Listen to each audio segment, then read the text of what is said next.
for listening to WhatCopsWatch.com. They all wear uniforms. They're honored to wear the badge. They defend life and property and carry guns. While they're often called superheroes, they, in the end, are humans, just like you and I. This is WhatCopsWatch.com. Get ready to cross the yellow podcast tape and learn more about the thin blue line. It's time for another episode of WhatCopsWatch.com.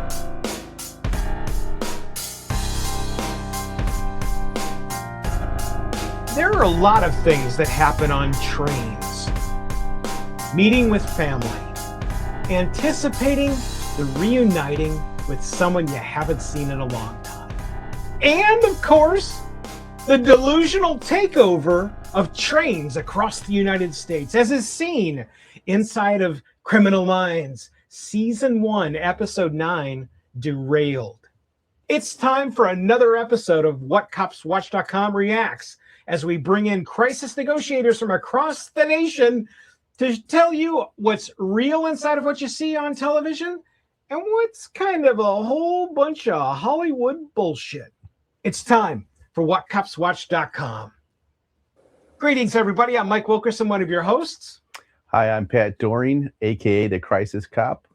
And Pat is bringing along with him Dr. Morgan. Dr. Morgan, how are you? I'm doing well today. Good morning. I'm so glad that you came in today. Tell us your last name again. It is Crew Mike. It's Crew Mike. Yes. Half the name I should have instantly remembered, right? It's okay. I'm so glad that you came in today. We've got a lot to talk about inside of this episode. For those of you that are curious, we actually just got done watching this episode, thanks to Hulu and the incredibly crisp picture that we got. It was a great episode, and I think probably one of the best samples we've had inside of WhatCopsWatch.com, where we can literally tell you what's real and what is a whole bunch of concocted screenplay nonsense that's inside the television cone. The neat part is that there was some of the stuff that is at least borrowing from what is reality. We're going to talk about all of it inside of this episode. Before we do that, a little bit of housekeeping. The Crisis Cop podcast. Pat, tell us about your podcast. Yeah, so if you haven't been following, we've been interviewing legends in the field. Just got done Gary Nesner, which we'll probably talk about during this episode. He was the FBI negotiator. But just going through, doing a lot of legends, talking about their careers, what got them into the field of crisis negotiation, and just basically sitting around having good conversations. So that's the Crisis Cop podcast. We did a new interview with a student. So we're kind of doing some student reviews too. Megan Taft came on, and great interview. So we're going to be doing some of that. And also the What Cops Watch stuff. Me, you, and Sean just got done doing the Flashpoint episode. What was it? Who's George? Right. Unfortunately, poor George didn't live to tell us who he was, but that's that. So that's what we're going to be doing here on Crisis Cop. Doing some interviews, doing some What Cops Watch episode, and that's why Dr. Morgan is visiting us today. Yeah, and remember, for those of you that are curious, you can go over to crisiscop.com to see Pat's programming, but then all of his efforts over at Crisis Cop. You can also go to crisiscoppodcast.com for a full, complete library of Pat's podcasts to date. And then, Dr. Crew Mike, would you like to tell us more about yourself? Sure. I am a clinical psychologist, and I kind of specialize working with first responders, healthcare, primarily kind of law enforcement, EMS, and I kind of specialize in their care, wellness, resiliency. I do trainings on all of that, as well as kind of mental health in the field with so many more mental health calls, whether we like it or not. It's a big part of a lot of the calls people respond to. And so I think a lot of times knowing kind of what that means and what that looks like, the more tools we have in our toolbox, the better. So I provide some education on that, as well as post-traumatic stress and what that looks like, and help people kind of get in contact with the resources that they might need that are specific to their profession. I do crisis response as well, and I'm also a crisis negotiator on a local team in Pittsburgh. Oh, that's tremendous. And again, I can't thank you enough for your efforts. A lot of people are under the impression that, especially inside of crisis negotiation, it's just a bunch of cops doing a bunch of cop things, and then they've also just got another name tag that they throw on that happens to be crisis negotiator, when in reality, we're talking about some very detailed, in-depth training to become a crisis negotiator. Pat and I have actually now been working together for 5 years. I'm one of the people that is one of the role players helping to train crisis negotiators inside of crisis negotiation. And I love being cage side to watching people have the light bulb moments as they learn the processes, but then also all of the tapestry that is crisis negotiation. Because is it psychology? Absolutely. Is it being able to resource manage? Absolutely. Is it making sure you're working the chemistry set in regard to communications appropriately? No question. We're going to talk a lot about all of that and more. I would also like to push people that are interested in being a role player, a formal role player for crisis negotiator training, to check out our bluebaggersproject.com effort. You can find all the details to become a professional role player to help train the future of crisis negotiation over at bluebaggersproject.com. Be sure to check that out. Be sure to tap me on the shoulder if you have questions. Remember also that all the links and the details that we're going to be talking about, as well as a link over to the episode so that you guys can watch it, are going to be in the show notes for this episode, but then also in the description below here inside of the YouTube verse. We've got so much to get to. Oh, yeah. Let's jump into this episode. Pat, why don't you start us off, friend? Real quick, just disclaimers. So we're going to drop the doctor because Morgan, when she's in the law enforcement world, likes to just go with Morgan. So we're going to keep it formal, right, Morgan? Yes, thank you. Okay. Yes. Sure. Okay. So and it's kind of funny because this episode, Morgan was one of the students in one of my classes, and she dealt with Richard. Wasn't Richard a paranoid schizophrenic, Morgan? If you recall, kicked it into Staples, I believe. Yes, and so poor Richard's held up in the Staples, but a lot of similarities between this scenario and the episode we're going to watch. So we may reference that, and Morgan's probably going to be a little embarrassed. I'm going to tell the little story about her one-liner because it's really fun to watch role players and it's fun to watch the negotiators get the training. And Morgan's talking to Richard, and Richard somehow grabs this Christmas catalog and he's thumbing his way through the Christmas catalog. And I'm watching this go down, and I see this look on Morgan's face, like the light bulb is over her head, like she has the line that's going to get Richard out, right, Morgan? It's a light bulb moment for sure. Yeah. So let's hear it, Morgan. Let's play it out. What happened? So we'd been kind of consistently asking, like, what do you want for Christmas? What do you want for Christmas? And I was like, I don't know, Richard. And finally that light bulb went off and I was like, I've got it. That's it. And was like, Richard, you've been asking me what I want for Christmas. And you know what I want, Richard? I want you to come out of there, put your hands up and just come and talk to me and come out. And that's what I want for Christmas. And it was like a mic drop, and she mic dropped, and guess what? Richard didn't come out, Morgan. Nope, he goes, all right, I'll see you on Christmas Day. And this was November. Right, so. We were in November. So it was going to be a long siege at that point. I don't think we really thought that through too well. Yeah, and then click, and then he hung up on me. Right, so that was our Richard experience, which may or may not play into our episode. So there you go. Now everyone knows, unfortunately, I guess, right? Yeah. So Pat, why don't you set us up what's going on inside the episode for those who either haven't seen it yet or may not actually get to the whole episode? Yeah. So we're just going to start off. Obviously, it's Criminal Minds, season 1, episode 9, titled "Derailed." It aired on CBS back in 2005. I was surprised it was this long ago. September 23rd, 2005. For those of you keeping track, so Criminal Minds aired for 15 seasons. It stopped in 2020 after 324 episodes. But then, because, TV can't come up with anything original, it's re-aired again with, now I guess it's called Criminal Minds Evolution. And that started back in 2022. Yeah. So now they're up to 19 seasons, 350 plus episodes. So take that and chew on that for a while. Wow. Yeah, that's a lot. That's a lot of TV. Yeah. So the whole premise of this show is it's FBI profilers from the Behavioral Analysis Unit, BAU, and their job is they go around tracking serial killers. That's kind of what the premise of the show is. And this episode just happens to have a situation on the train, I guess, and that's kind of where it is. A lot of inspiration is taken from John Douglas. For those of you who don't know John Douglas, he is the FBI profiler, Mindhunter book, Silence of the Lamb movie, right? All that stuff. Then also you have his partner, which he doesn't get as much notoriety as John Douglas, but Robert Ressler. Those two were kind of the guys that were kind of the guys that came up with this profiling, behavioral profiling stuff. He had another book, Whoever Fights Monsters. And then you also had Roy Hazelwood. The way they broke down criminal profiling, those guys, they all had like little niches. And Hazelwood niche was the sexual crimes. So he did a lot of the sex stuff. His book was Dark Dreams. Really interesting guy. I actually had a couple classes with Roy, so it's kind of interesting. But kind of throwing this back into the world of negotiation, both Douglas and Ressler were hostage negotiators trained by the FBI, and they actually started training local police. So just kind of a little bit of a tidbit there. And then they kind of stopped doing the negotiation stuff and then went more forward into the profiling world.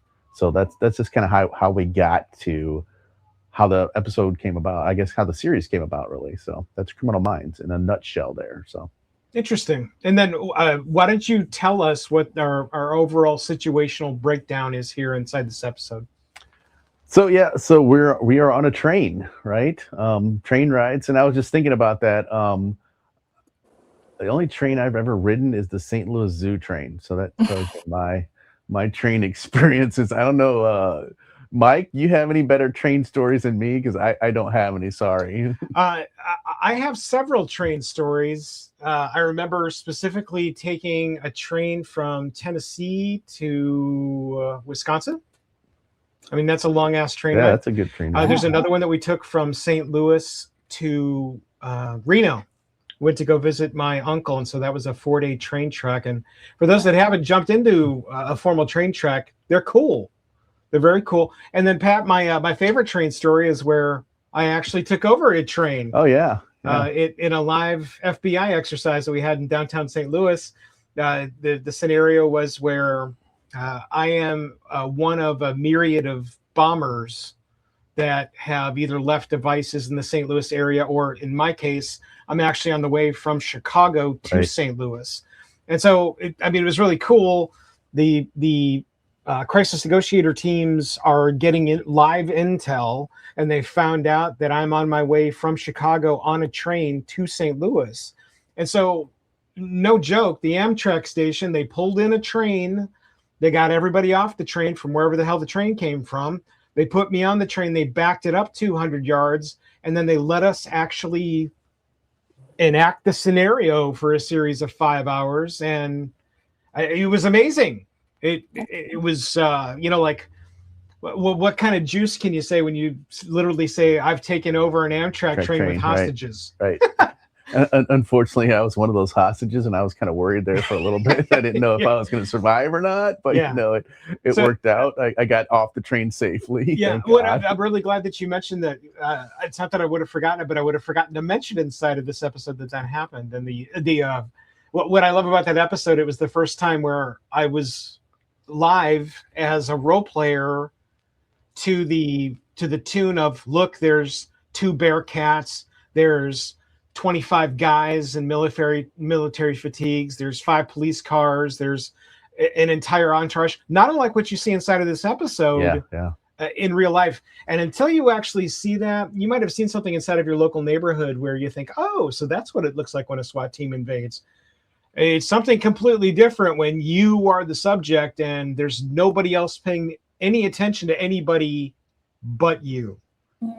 It was tremendous. It was easily one of my top 5 acting memories of all time, and it really was tremendous. And thank you for helping me get into that. That was great. Yeah. So one of the things I was lucky enough to be able to do is, having gone to the FBI 2-week course, I somehow officially got baptized onto the FBI St. Louis team. So I got to go to a lot of different cool call outs with them. We actually did a kidnap for ransom, a lot of search warrants, but the training aspect, that's something I always would bring to the field. I love training. I love to set up scenarios. So I got to be included in a lot of FBI training scenarios. So that was the one we got to be included on. And like Mike said, it was really cool because it started off as a bombing at like a nightclub. Yeah. So they go to this nightclub and then like the pieces go to, oh, by the way, there's a guy on a train now, and then they actually had like a vehicle take over too.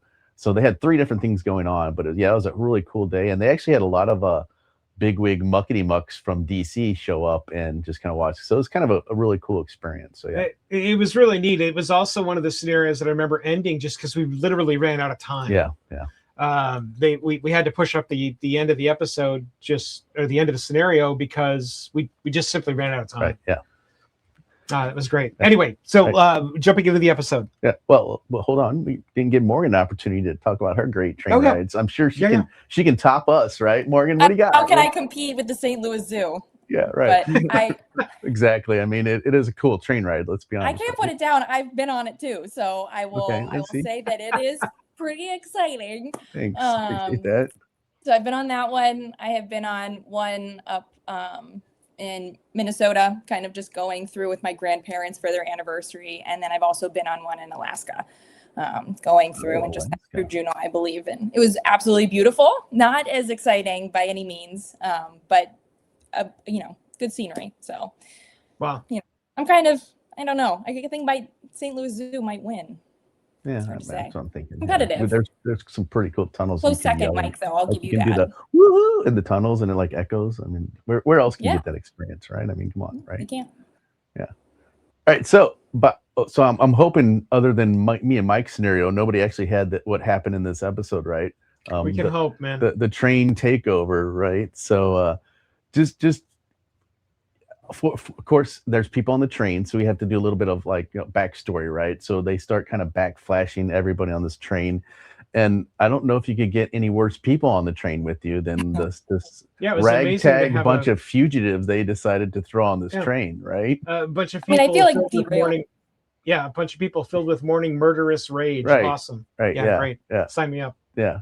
So, do we want to go into this, or do we want to start talking about give a little rundown of the actors and who they are and the special guest stars, or how do we want to go? I'd like to address the actors as they come on. The best sample I can give you is that I have to be honest, I did not know that Mandy Patinkin was in this series. Well, he wasn't very long. Oh, he wasn't? Yeah, no, it was, I believe 2 seasons. Is that something like that? I think so. It wasn't that long. Yeah. Yeah, and he actually, his reason for leaving was he said it was too dark. So this obviously is not a serial killer episode. This is just the kind of the deranged guy on the train.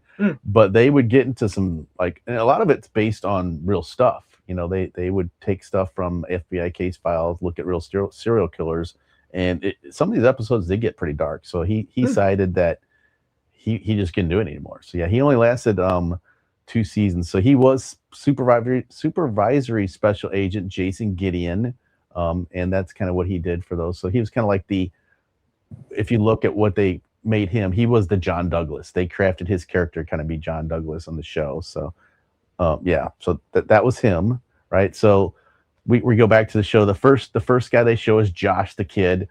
Poor Josh is in another wrecked car, crawling out of the car, alcohol in hand. Morgan even commented on this, but he's got that weird smile as he's coming out, not the oh crap, I just wrecked another car, but what it's just amused, no, there it goes again, as he's calling his dad, telling him. Your psychological background there, what would that show? Someone smiling after the alcohol induced vehicle accident, what is that telling you, Morgan? What vibes are you getting there? You're either getting some sort of antisocial thing, or even maybe on the spectrum where facial cues and actual reality and emotions are not all meshing there. So yeah, they don't align. Yeah, I would agree with that. I would agree with that. In fact, when Pat mentioned that, it's kind of what I was thinking is that the especially inside of I watch a lot of badge cam video, mostly because I love the cadence of what I hear inside of those. And what you will often see, especially inside of DUI stuffs, are people responding ridiculously inappropriately to, in particular, when they kill people. Yeah. Because it's you can literally, there are cops where they go, you realize that the person in that car is now dead because of you. And, whether it is just because they can't wrap their mind around it, or they're just that involved with alcohol or drugs or whatever it is. Right. The smiling, I really didn't take a cue from that. Yeah. So then we bounce to the woman on the train, just your kind of average, looking lady, I guess, of course, but she's gorgeous. Flashes back to her and religious. By the way, yeah, pregnant. I'm pregnant, but make sure that you show I have a cross on, because obviously I can't now. I have to have this abortion, Well, she's pregnant out of wedlock. That's important. But the guy wanted to do what was right. Let's give him some credit, right? Right. He could have been the deadbeat if dad. We're right within the religious community, yeah. Yeah, right. True. So she's headed to Dallas to get the abortion, right? I'm not real sure why Josh is headed to Dallas, other than just to get the hell away from his dad. Because of reasonably lame script writing, I imagine. Okay. So we got those two. Then we have the businessman packing as his wife is telling him she's leaving and getting a divorce. And oh yes, don't forget we had to put our pistol in the briefcase because that's all needed. Right next to the Bible. But she says, "Don't follow me to Dallas." So what's he doing? Maybe they're setting up that maybe there's a pistol there for a reason. I don't know. I love that they included Dallas inside of this, though, because again, where do all conspiracies start? Exactly. That's Dallas, awesome. Texas. Yes, right. By the way, that me and my friend Justin were at the JFK site, and we did figure it out, but using our detective skills. So we pretty much, yes. Oswald was the lone assassin. We have video and proof, but yeah, okay. I digress. So going back to the woman, there's another woman on the train, looks more businessy, right? So it kind of flashes back to her. Obviously, she's a psychiatrist and has a patient with her, Teddy, who's going to be the other guy on the train. And it just kind of goes through, like, I guess she's feeling great about getting ready because she's going to do some speech at this conference with Teddy, her patient. And then that kind of goes there. And then we're introduced to Elle, the FBI agent. In case we didn't know, she's the one that's sitting with the files that say FBI with all the murdered children in the pictures, which obviously that's what we're going to do, right? What Paul, I'm curious, Pat, if you're ever traveling with sensitive materials inside of open circles, what's the policy on bringing open the pictures of the murdered children in public? It's all good. Like, it's all right. I'm just going to go ahead and just open that up, and I'm probably going to share with, hey, check out. Isn't it interesting? Yeah, and then make sure I have the FBI logo on front so everyone can see that I'm with the FBI. By the way, I'm included in this office. Here's my business card. Yeah. So that's our train riders, right? That's the montage of people we'll be dealing with through this episode, of course. So then obviously here's a train going on. Then we fast forward, we're into the BAU office, it's located in Quantico because that's where BAU is, and it's actually where they really are located. So it kind of goes to the cast of all the different the agents. So you see Jason Gideon's character, we see Elle's character, which I forgot to say. So supervisory agent Ellie Greenway is played by Lola Glondani, something like that. She also only lasted 2 seasons. So was the series too dark for her as well? No, she made some kind of comments. She didn't like living on the West Coast and wanted to move to the East Coast. I'm not real sure about that, but whatever. I'm not, Pat Dorney's not enough to like, I'm going to leave a TV series because I want to move someone else. I'm curious. 2005 was 2005 before Mandy Patinkin got involved in the was it Homefront on HBO? Homeland. Yes, because I got to tell you, that's a great series, but ding ding ding. That's some super dark shit too. Yeah, and that's again, I don't understand. Like, ultra dark. You're telling me that Criminal Minds, which was on regular TV, was not dark, but dude, if you, like you said, you actually watch Homeland, that's some crazy ass stuff there, right? Oh, it's tremendous. I have thought about going back to revisit that because we've made enough friends and network connections. That's a great show. If you haven't clicked, Claire Danes does a fantastic job on that show. Phenomenal job. You familiar with the show, Morgan, at all? I am not. Yes, no. Okay, you had to stop check after it Criminal out. Worth a watch. Yeah, for sure. I think you would really enjoy that, Morgan, mostly because there is a ton of psychological spin from a variety of perspectives. This really gets down to something that I really trumpet on a lot, which is there's something to be said for really, really great writing, because really, really great writing will very often take what could be a very transparent, thin story into something very, very entertaining. Even if it's only in the cone of 43 or 47 minutes, like we see inside of an episode like this. But it can be done, and it was done a lot previously inside of television. Yeah. And I think here in 2005, this is where you're starting to see the ebb over the top of the we go and we grab real stories, we go and we grab real factoids. But then you can start seeing the lilt of it starting to descend in what it shouldn't be, at least in my opinion. Yeah. And then going back, I forgot to mention, so Teddy is played by Chris Bauer. If anybody, he's been in tons of stuff. True Blood, The Wire, which is one of my favorite cop shows. If you haven't seen The Wire, check it out. That's about, especially season 1, that's about his real world cop life. It's in inner city Baltimore, drug dealers, narcotic cops. He was also on Third Watch. That was another NBC show that I actually liked that. It was fire, police, and does he play the same guy in all of it or not? No, he plays so in I don't mean the same guy, I mean like the same attitude. No, so in True Blood he plays like the local sheriff, a little different character. Yeah. In The Wire, he's like the union doc guy. He's like a union guy. And then Third Watch, he's the husband of a cop. And then I don't know if you ever saw the TV show Heels. It's actually really good. It's a wrestling. It's about like amateur wrestling in like this little. It's kind of based on if you ever watched the wrestling back in the 80s where they had the little territories. Yeah, that's kind of what Heels is. It has the guy who played Green Arrow from Stephen. Is it Stephen Amell or something like that? Okay, he's in it, but his character is he was actually a wrestler, made it to the big time like WWE or whatever, but now he's between drugs and alcohol and his adulterous life. He's now doing this territorial stuff, and great show. Only 2 seasons, but I'm one of those nerdy. Interesting. I followed True Blood from what was it, end of season 1, inside of a podcast called the Fang Banger podcast. Yeah. We did from season 2 on through the end of that show, and that was good in the early parts. Again, that's where the writing started just going to hell, though. And then his friend Leo, who I didn't catch on till I don't know when you guys caught on, but Leo's not really there. Leo's a shit disturber. Yeah. Right? So he's played by MC Gainey. He's kind of like that typical. He was in Con Air, Dukes of Hazzard. Yeah. He's a lot of bit pieces, a lot of different TV shows. I think plays kind of a similar character. So. Yeah. So we go to the BAU office. Elle's trying to get a hold of Gideon. Bad reception because they're on the train, and then he's kind of a little bit of an ass. I think like I'm busy. I got to whatever, blah blah blah, and then hangs up with her, and that's kind of that, right? But going back, I'm trying to figure out. So originally, I thought the FBI threw her ass on a train from Virginia to Texas, which I was like, sounds like the FBI. It would have been a 39-hour train ride, but whatever.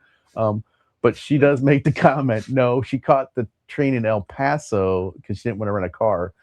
And me not being Mr. Geography, like I land in places and I have no idea where I'm at half the time across the country. I have to look at maps. But for people who do know, El Paso's in the other part of Texas.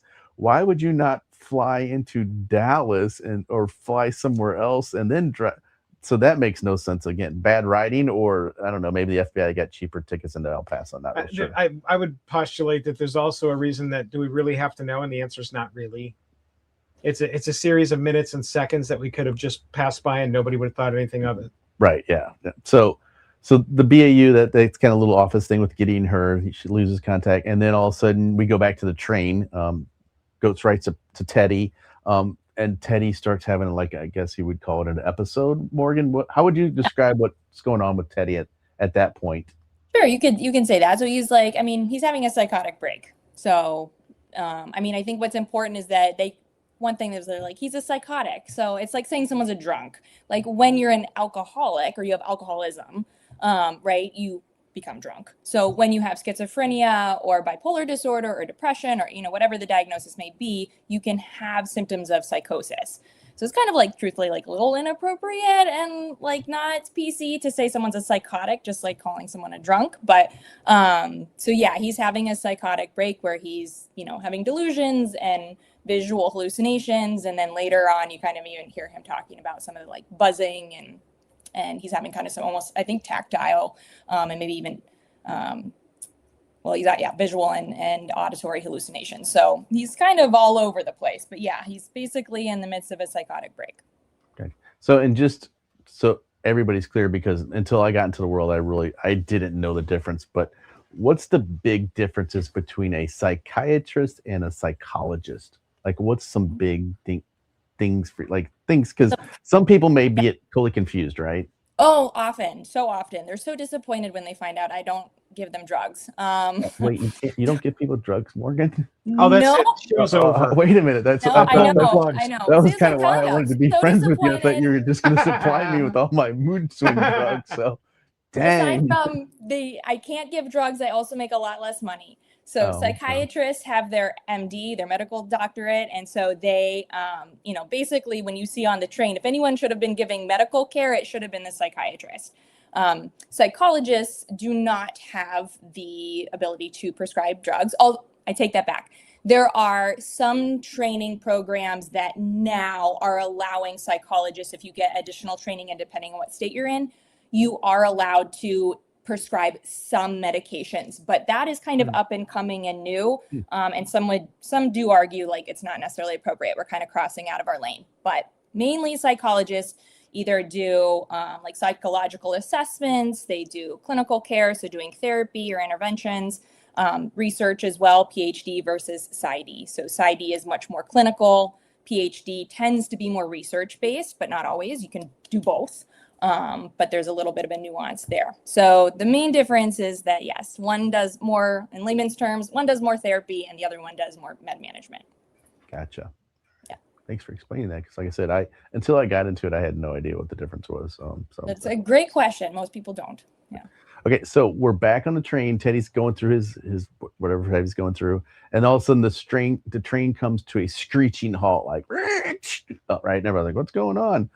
Then here comes Mr. Security Guard, opens the door and walks through. And by the way, just happens to see his L's, portfolio FBI folder. And hey, are you on the job? No, I just have an FBI folder. But would you like to look at the pictures of the murdered children I was reviewing? Right. Yeah. So he tells everyone else, "Oh, everything's fine, right?" But then realizes, "Oh wait, she's on the job." So he divulges to her, "Yeah, some dude just threw himself on the rails, and now it's he just got ran over, suicide." Oops, sorry, right? Which is kind of ironic how it sets this up, right? Well, it's also in the middle of nowhere, from what I can tell. Like they're out in the middle of Texas, so a random person. Whatever. I'm not, picking at details there, but then we just kind of forget about that person. Yeah, like whatever happened for the rest of the show. Yeah, that poor guy. So, but again, guys, this gets down to writing. You mean to tell me that the only way they could have got the train to stop was if, I don't know, some dude just decided to jump out in front of one? Right. Okay. Right. Yeah. Really? A lot of things could have happened. Yeah. And I don't know, maybe they were trying to loosely tie this into the episode, but maybe just kick it off in a mental health vibe. Maybe. Right. That's what I was wondering. Like maybe, hey, by the way, the first guy kills himself. Now let's really get into the mental health world, right? I mean, I don't know. I mean, that's kind of how I got it. Maybe I don't know.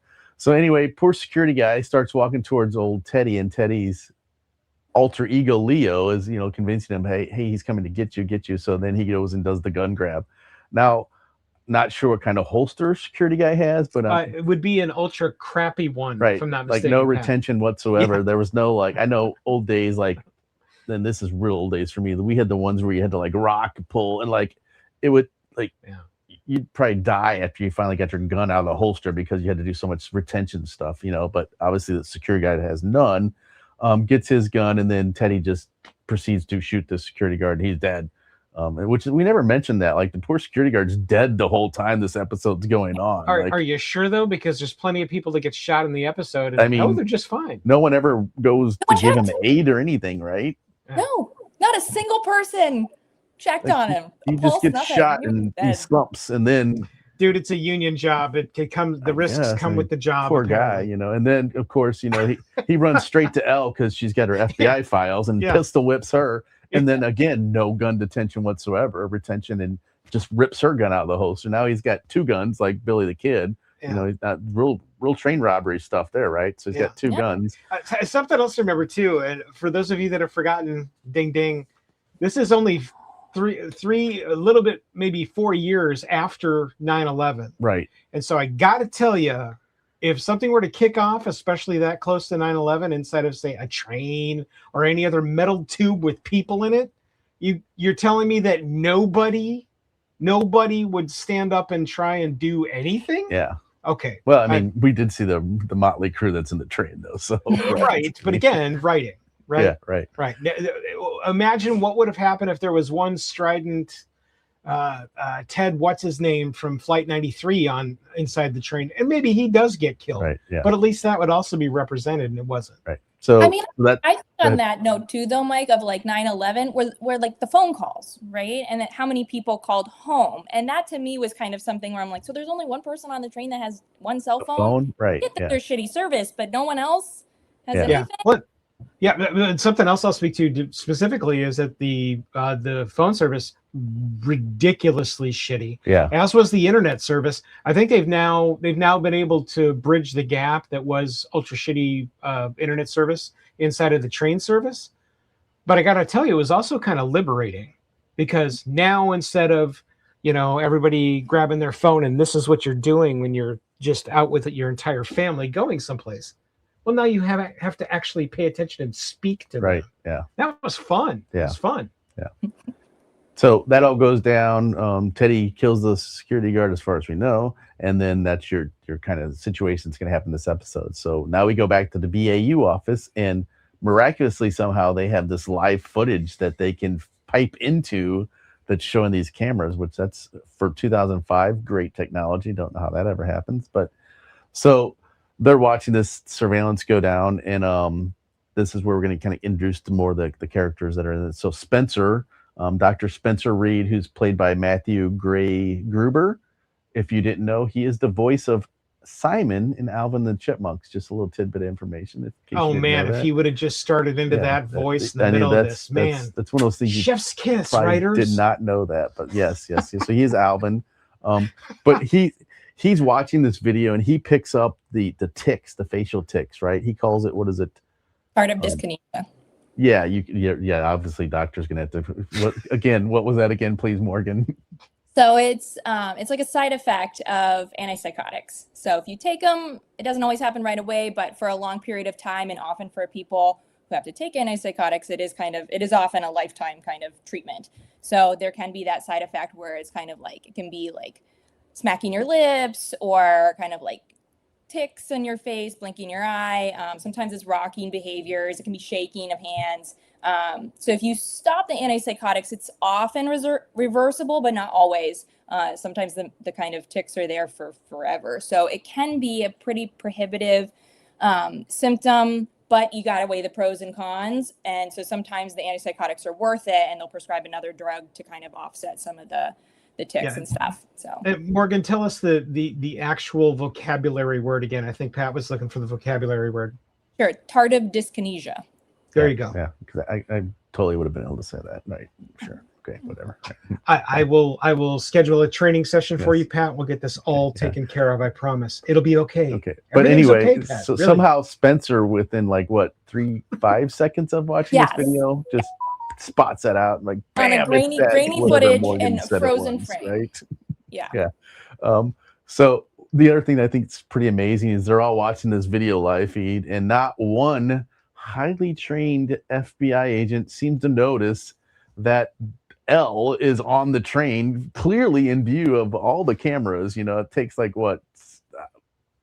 several minutes for them to finally realize. Something else that I wanted to bring up here too is that the cameras are not only cameras, they're ridiculously high resolution cameras. Right. For those of you that have not paid attention to security cameras lately, it looks like it's being like filmed through a grapefruit or something. Like you can't even actually tell what the hell is being shot, other than it's maybe like a city block with some, I think those are cars and maybe some people, maybe. Right. Yeah. Super clear. Ultra clear, because that's how they identify the facial tic thing. Right. And I'm like, I love that they included the facial tic thing and like, ooh, a neat piece of vocabulary and some learning moments. I love all of that, but that it would be identified inside of some grainy security footage. Giant fart sound. Right. Yeah. Yes. So let's introduce ourselves to the rest of the team. So you have the unit chief, Aaron Hotchner. They always call him Hodge usually. He's played by Thomas Gibson. Dharma and Greg, if any of you are all familiar with the Dharma and Greg show. Mike said no. Sorry, friend. Dharma's spelled with a DH, right? Yes. Yeah. So he left after, I think it was 2016. Evidently he got into it with the writer or something and ended up leaving the series. So obviously he was there for a while. Demanding quality writing by chance? I'm not sure. What you have to say, Morgan?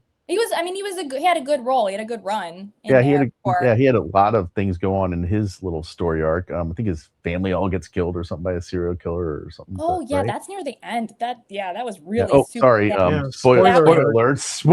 Now that you brought that up, I was devastated when that happened. Morgan, have you seen the entire run of this series? I think I tapped out. Probably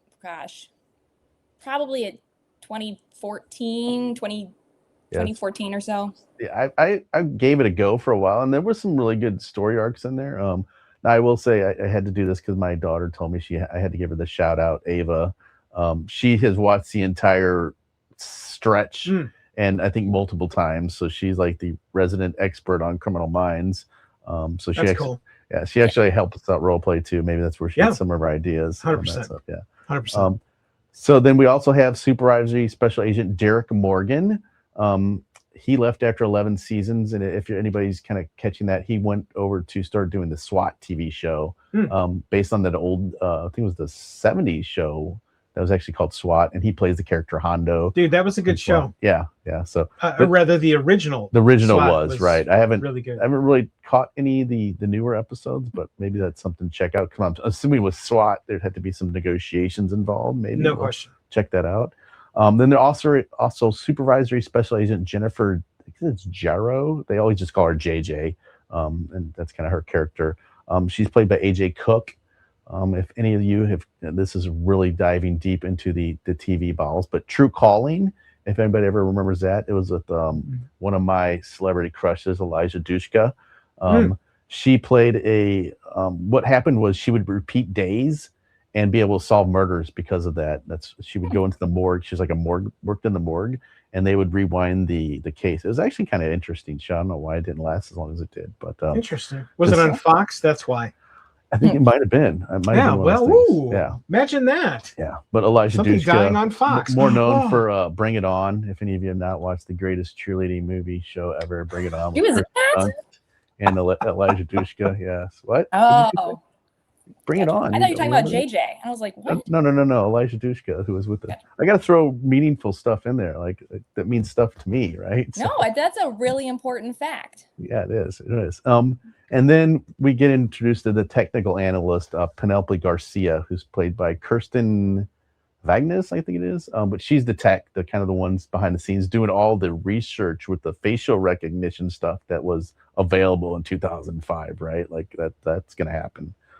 So that's kind of the cast of the episode. So that's kind of what's going on.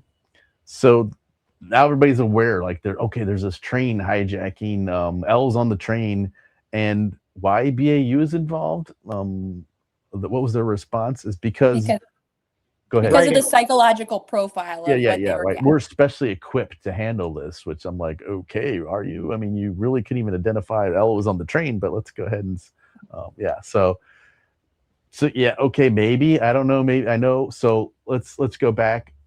For those of you that remember the one What Cops episode we did with the real story of the hostage negotiator movie, right? The Negotiator, Samuel L. Jackson, true incident happened in St. Louis. So speaking to people that were involved in that, they actually did call down to Quantico and talk to the negotiators at Quantico, but also talk to the profilers too, because of just the uniqueness of like a cop took police commissioner hostage. What does this mean? So they actually had some profilers do. So that could some realistic stuff there. Want the profilers to do that. So I could maybe see that. So yeah, something else to remember too, for those of you that haven't listened to that, you can actually go listen to our perspective review of The Negotiator by going to twoguystalking.com/The Negotiator, and you'll be able to. It was tremendous because Pat had the guy Tony Danella, who came on, and for those, again, if you didn't know that the true story of The Negotiator, the movie with Samuel L. Jackson, is actually based on a real life St. Louis based story. Most people don't know that. We've got all of the details for you over at twoguystalking.com/negotiator. So here goes BAU. I guess they must have flew a private jet and didn't take a train like poor L was, because so they're there like within hours, right? So they're all in the SUV driving around. So I think they still do this, but every episode they usually start out and end with a quote. So The quote beginning this one was by Robert Bolton, and it is, "A belief is not merely an idea the mind possesses, is an idea that possesses the mind." So, I mean, kind of goes with the episode, right? I mean, I think it's a pretty good quote. I like that. I like it when they try dragging things like this show into a deeper well of consciousness. I'm okay with that. Yeah. So again, the team's driving in the SUV. They're now on the phone with Penelope, who's doing her facial recognition stuff to figure out who else is on this train, and they're trying to get a recap of what's happening on the scene, right? So HRT's there, which I don't know how they got there fast, but whatever. So they're there, and negotiators, which we'll see throughout this episode, they weren't really doing a lot of negotiations. But somehow it's informed that he wanted to speak to the higher authority, right? The higher authority. So the idea is we're going to be the higher authority. So what we're going to do is we're going to run lights and sirens all the way up to the barricade train. And that's what we're going to do. Now, if I was on scene and saw a SUV driving up, lights and siren, number one, I'd be like, who are these jokers? That's the first thing. And then my old school SWAT commander would probably not ever allow them on scene after they pulled this kind of stunt that would have happened. I get what they're trying to do, but it would have been nice to hey, by the way, people on scene, here's what we're doing kind of a thing, which maybe it got lost in translation, whatever. So just from the psychological aspect of it, Morgan, good idea, bad idea? What are we thinking here? I'm going to go very bad idea. They know so little at this point in time, and not that they ever and knowing very much, but all they know is that there's a higher authority and that the negotiators failed at that attempt to talk to him. So that delusions can be anything. And really they are, as they kind of note later on, very specialized to the individual. There are certainly themes. So sometimes it is aliens or the second coming of Christ or some religiosity in there. It is often police or the government and being watched and spied upon. So, I mean, they weren't super off base, but still all they knew is that there was a higher authority. And I think it's fair to say at that point, that could have been aliens or that could have been God or that could have been the government. So to then just take that little tiny piece of information and just play with it and assume and hope that you fall into the right spot into that delusion is so risky and such a bad idea. But you had to get there some way, I guess. But that very dangerous. Yeah. So obviously we throughout the episode we find out Teddy has this whole thing about the government following him and all this conspiracy stuff, which is kind of similar to your friend Richard, Morgan. If you remember Richard, right? He has that kind of same problems going on with him. He feels the government's following him, that kind of thing. So a little bit of correlation there between Richard and Teddy, right? That is true. And I had to kind of delineate and separate myself out from, was I part of the government or not? That was a big piece of kind of our relationship and rapport in that scenario. That's fair. So, okay, now the team gets there. They make a big show of getting out of the SUV, and they don't look at the train because they're a higher authority. They don't need to see what's going on, whatever. So they're kind of getting the rundown from, I guess, Incident Command, and this one guy, not real sure what he was, but I guess he was the negotiator. They don't really explain it out too much. He just, I'm so-and-so from Dallas field office, whatever. And then we go back to the train. A lot of stuff going on. And there's kind of that climactic moment, right, where the businessman starts reaching into his briefcase. And we all know what's in the briefcase, right? Because we saw he had the gun in his briefcase. So we're all expecting what's going to happen now. He's pulling out the gun. Is there going to be a shootout? No, he just pulls out his Bible. So I mean, like everyone does, Pat. Gee whiz. Right. I always arm my Bible first. I thought the kid's comment was pretty brilliant. What are you going to do? Throw that at him? Right. Yeah. That's a fair comment. Josh is always Josh is always he's just, I guess, just Josh, right? I mean, what else? I failed to say Josh has his liquor bottle with him and proceeds to just start throughout the episode. Emptying the liquor bottle, which, hey, you know what? Good on him. Maybe if I was there and didn't have anything, I might have been doing the same thing. I don't know. Wasn't there. Can't judge, right? So the team gets the rundown, kind of what's going on, right? Then Spencer makes a reference to John Nash, which if all of you are not familiar, the movie Beautiful Minds, right, with Russell Crowe. and more importantly, Jennifer Connelly. If any Jennifer Connelly fans out there, yes. Russell Crowe. No, but Jennifer. What's that?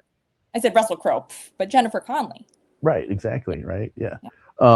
So for those of you who don't know what that, it has different things about hallucinations, delusions, all that kind of thing. But according to Spencer, I guess the movie is not completely accurate. So I didn't do a lot of research on that. I'm one of those guys that watches a movie and like, you know. Well, and I got to tell you, I'd like to actually know what the inconsistencies are. I'm not sure if that drags me into the same category as that character or not, but I got to tell you, I love that movie mostly because it's a great introspection in regard to schizophrenia.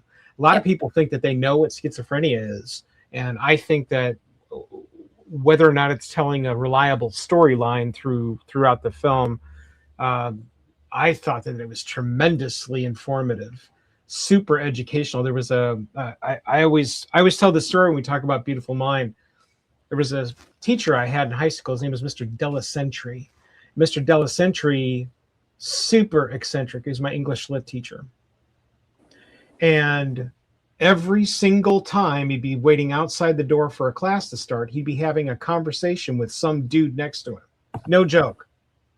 Like, look at that dude having another conversation with nobody standing there. And suddenly, I think that came out when I was 35, 37. As soon as I saw that movie, I'm like, now I get it. Because the best part is that now you get it, but then the best part is you get towards the end of the film, the whole diet of the mind thing. I found that incredibly alluring because everything in your life, especially the stuff that is bad, is all a diet of the mind. I love that movie, not just because Ron Howard directed it, but the commentary tracks, both on the DVD presentation and the Blu-ray presentation, are phenomenal from Akiva Goldsmith and Ron Howard. If you're looking for something that's really, really introspective and gives you a bunch of detail about schizophrenia, I totally recommend listening to both of those tracks. They're phenomenal and worth the watch of the movie again. Yeah, and Morgan, you were telling us a story about you watching Beautiful Minds. Would you like to fill the audience in on this or no? Or I don't remember. What was I saying? I believe you got something taken away from you because you streamed Beautiful Minds. Is that not accurate? That's fair. I mean, I think I'm in the clear now. I think statute of limitations are way over by now. Yeah. They're not good. It's circa 2002, so I'll age myself. I'm a freshman in undergrad, and this is where LimeWire was big right then. It's like where people start first like stealing music. Yeah, so right. I get to college, I'm like, this is great. You can do all sorts of stuff on here. So I'm downloading movies, and then after probably a couple months or so, all of a sudden like my whole computer, whole internet is just shut down. I have no access to any network at my school. And I ask why, and I call, and they're like, Universal Studios has flagged you for downloading A Beautiful Mind. And I was like, oh, that sort of thing frowned upon. The guy was basically like, yeah, you can't do that. So you got to promise me you're not going to download anything else. And I was like, okay. And so I got access back. But yeah, Universal Studios was not pleased with that. So that was my hand slap. And then I will say, though, with the movie, where they bringing it back to Criminal Minds, the reason why Spencer said that is because I think he was referring to the real story that the movie is based off of and the movie, and that's not necessarily an accurate depiction versus the movie and what the reality is. Like, I think he was in the present. And my guess is that's what he's probably referring to. But all right, so then Hodge basically is talking to HRT because I don't understand the chain of hierarchy here with this team and how it works. Is it's totally discombobulated, whatever, but that's TV. So he starts talking to the HRT commander and says, by the way, if he requests a priest, it's over. And then it's just like leaves it at that, which is funny because and again, I'm not going to date myself too much, but when you look at the very, very first negotiator training I took, that was a big thing. Like, don't ever let them talk to a priest because they're going to ask for like that last rites or going to give their confession and then they're dead, which that was a theory back then. But it's more than that, right? Let's really dive deep. Like if this that's his support system is the church, and he's going to want to talk to it. That doesn't necessarily mean he's going to kill himself, but that's just kind of, you could tell that was just old school, and whoever their technical advisor was, probably that was what he was trained back in the day, which we don't take that into credit anymore, but they just kind of threw that out there. So yeah, that's one of the things that I love about crisis negotiation too, is that you'll watching the ongoing evolution of not only the industry of crisis negotiation, but then how it is depicted inside of modern day entertainment is very, very interesting. Mostly because you can literally see where maybe for a day they had a consultant, and then they just kind of don't. Right. Yeah. All right. So we're back to the train. Steady. He's definitely not steady, but Teddy.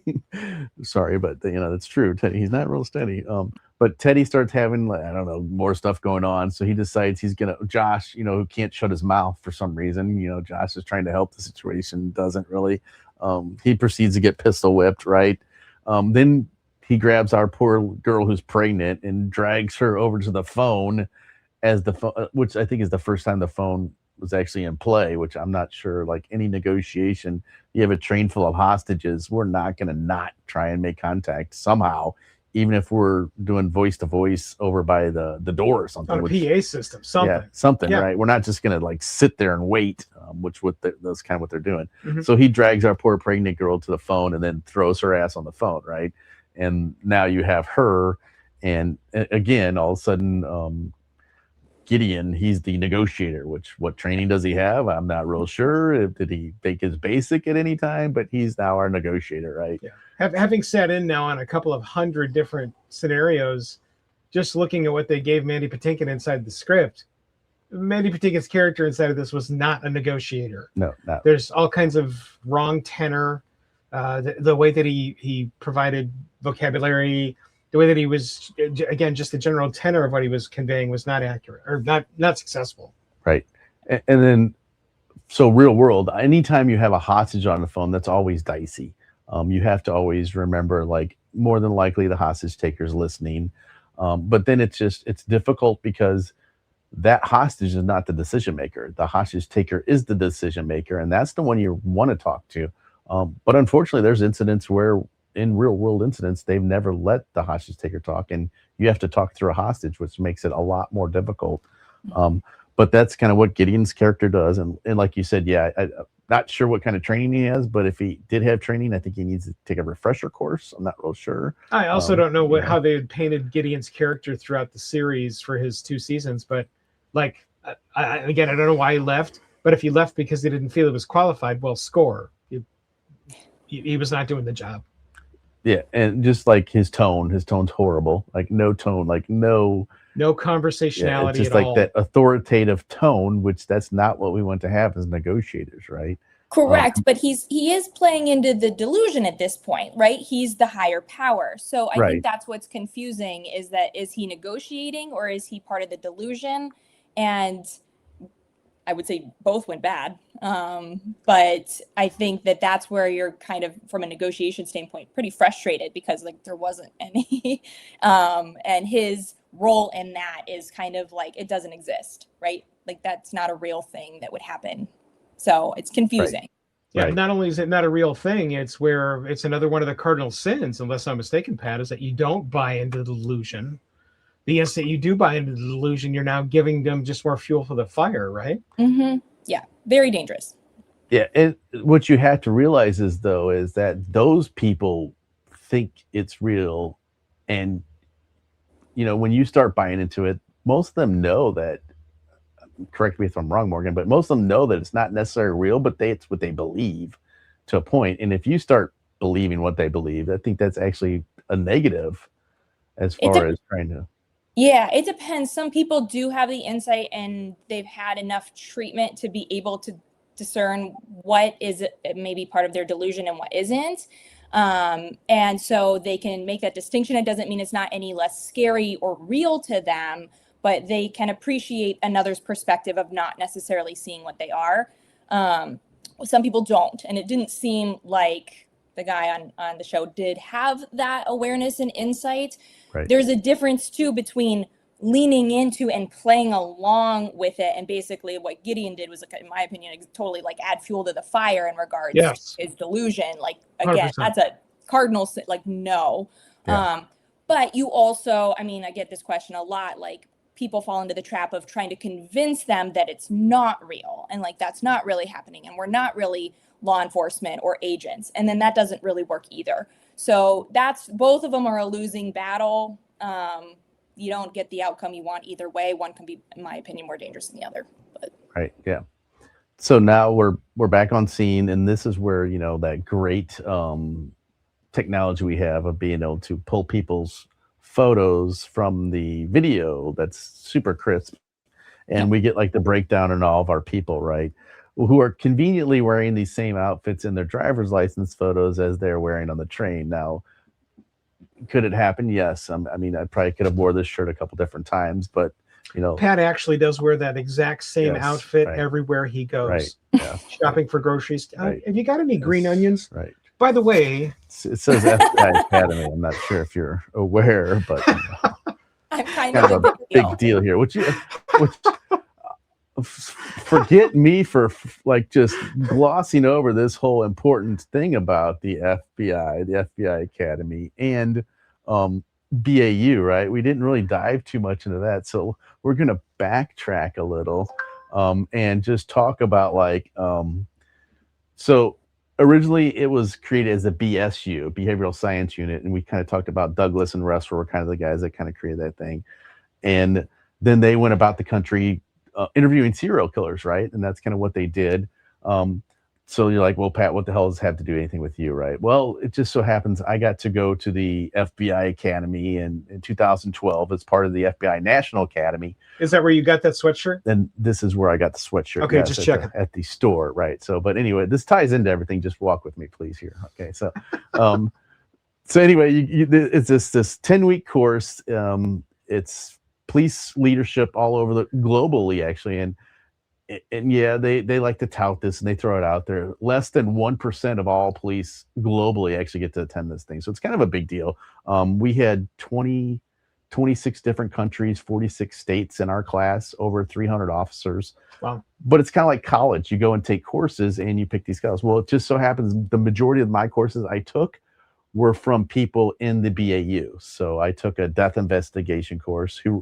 The head of the BAU at that time, Miss Lydia, I can't remember Lydia, we used to just call her Miss Lydia, but talk about it's like 6 different languages. She ran the BAU at the time, and it was all death investigation stuff. And I took like a bunch of other classes, and most of my instructors were all from the BAU. So it's really interesting, got a lot of stuff out of that. And then we actually had Roy Hazelwood come in for like a week and just do all his stuff on the sexual sadist stuff and tied into serial killing. So that was my little claim to fame. I got to go to they actually have a museum. It's a serial killer museum at Quantico. And it's like, you're not going to like, hey, I'm going to show up to the gate of Quantico. Can I go visit? That doesn't happen. It's just for people that are doing research or you're there. So really interesting stuff there. They have like John Wayne Gacy. He was an artist, so they has like some art of his, different serial killer notes, tapes, whatever you can think of serial killer wise. It's kind of in this museum for research purposes. So that's just my little how I roll into the profiling kind of thing, just because it was interesting, and that's kind of where I rolled down that. So anyway, I love that. Just you also look incredibly handsome in that sweatshirt front. I think it fits really well. I like it. You know, it's one of those things that kind of works out. It adds color for sure. But it just so realistically, I do not wear this out in public. I usually only wear it to only the like grocery shop or training, because I'm not that. Hey, look, I'm with the FBI. Here's my file. You want to see some dead kids? I have my folder. Yeah. I got him in the car. You want to see some? Right. Yeah. So, okay. Anyway, just let people know you're on the job, you know? Right. Yeah. Hey, are you on the job? Yes, I am by chance. No. Right. So yeah, that does not happen. So, okay. So digress. So we're back to they found all these people. They're looking through all the different people. We see Josh, which somehow they get this huge profile on Josh. We know his favorite books, his favorite movies, which I will say, not a bad selection. Enter the Dragon, old school. We're kind of on the list. I mean, little different, right? I mean, Enter the Dragon, then we throw out old school. I'm not sure.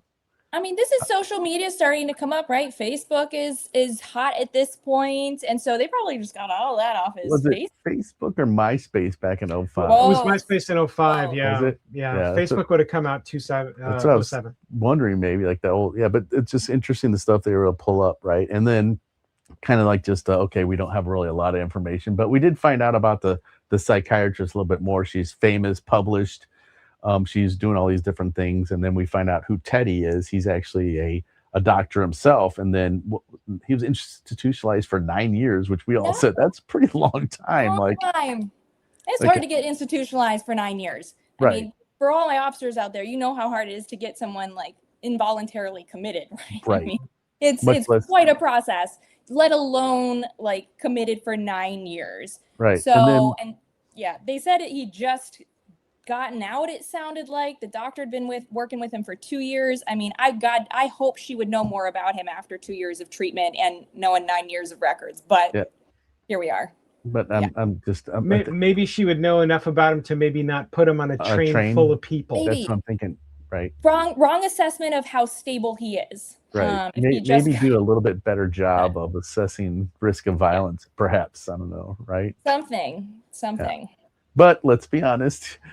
Maybe she was getting that big buck, deal for that speaking gig. And, she thought, hey, I'll take Teddy along and make it even more interesting. Right. So sometimes that greed takes over. You never know. Right.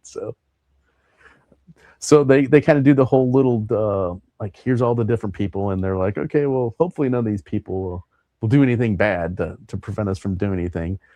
And then all of a sudden they see, I guess somehow it goes to like his scars on his arm. They start seeing kind of the stuff, and he even mentions on the phone call about you have to get it out, all that kind of thing. You have to remove it.